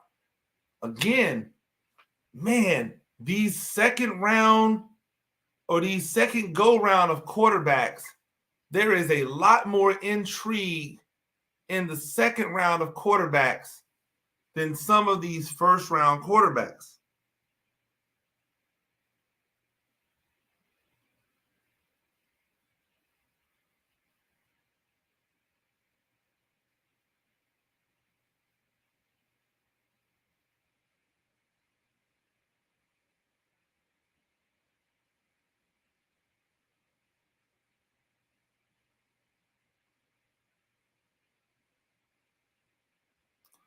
DeAndre Johnson out of Texas Southern, another guy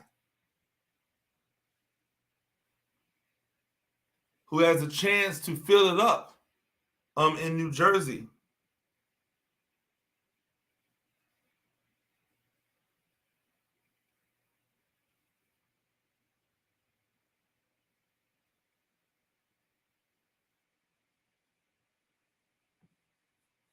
And this will be the situation where I think we'll see the tweak for next year, because we're seeing them take some more of these uber athletic quarterbacks in the 12th round that they didn't take in the first round, and now they're going to put themselves in a position where if these guys get out on a field, their teammates are going to see that they're better. And when the teammates see that they're better than the ones that were drafted ahead of them, you're going to cause yourself a controversy. And it will be interesting to see how they combat that issue, because it's definitely going to happen. It's going to be a situation where one of these guys who were taken in the 12th round, which again is essentially the second round for quarterbacks, those guys are going to beat out some of those first round guys. There was just way too many uninspiring picks in the first round. Chase Cookis out of Northern Arizona is another one that I look at and go, man, that guy has a chance. He has a chance to take the mantle from the guy that was essentially just handed the job when he was drafted with the first overall pick, or with the first round pick.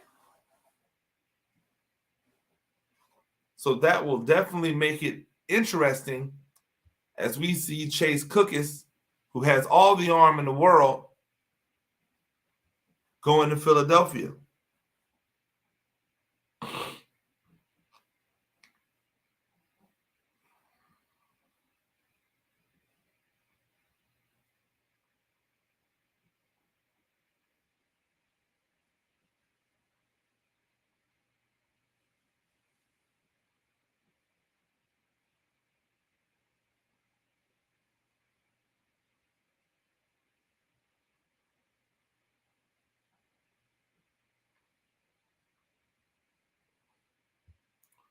Only two more picks, we believe, in this draft. Brady White, quarterback out of Memphis. I don't see him being able to usurp Tayamu. But I do think he has talent. I think he's a guy who can who could comport himself well. I don't think he's a pushover, but I don't think he's going to be able to take the mantle away from Tayamu, unless for some reason Tayamu gets hurt or plays really, really bad in a game.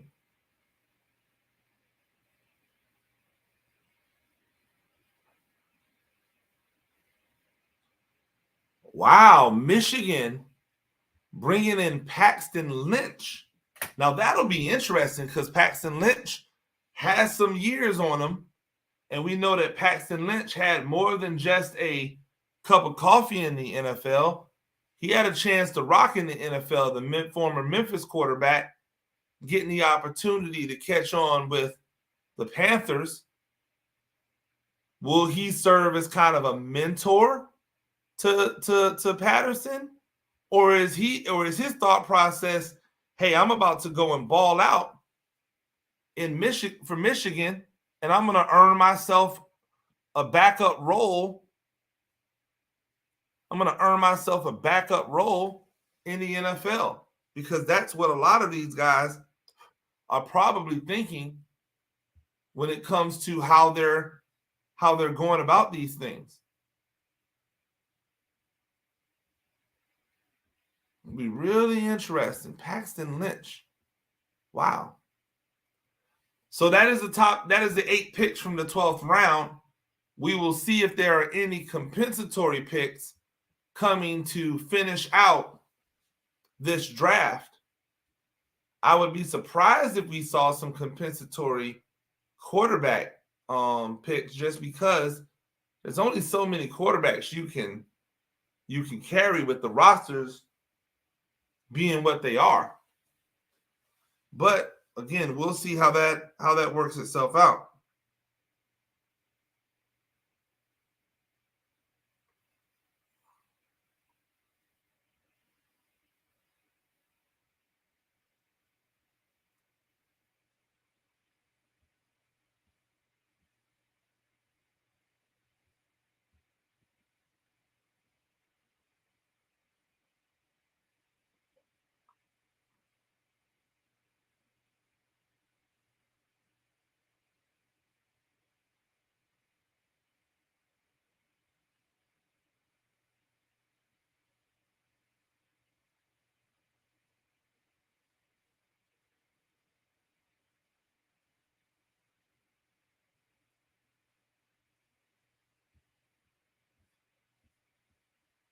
Again, we're still back waiting for some compensatory picks. See if there's going to be any of them added.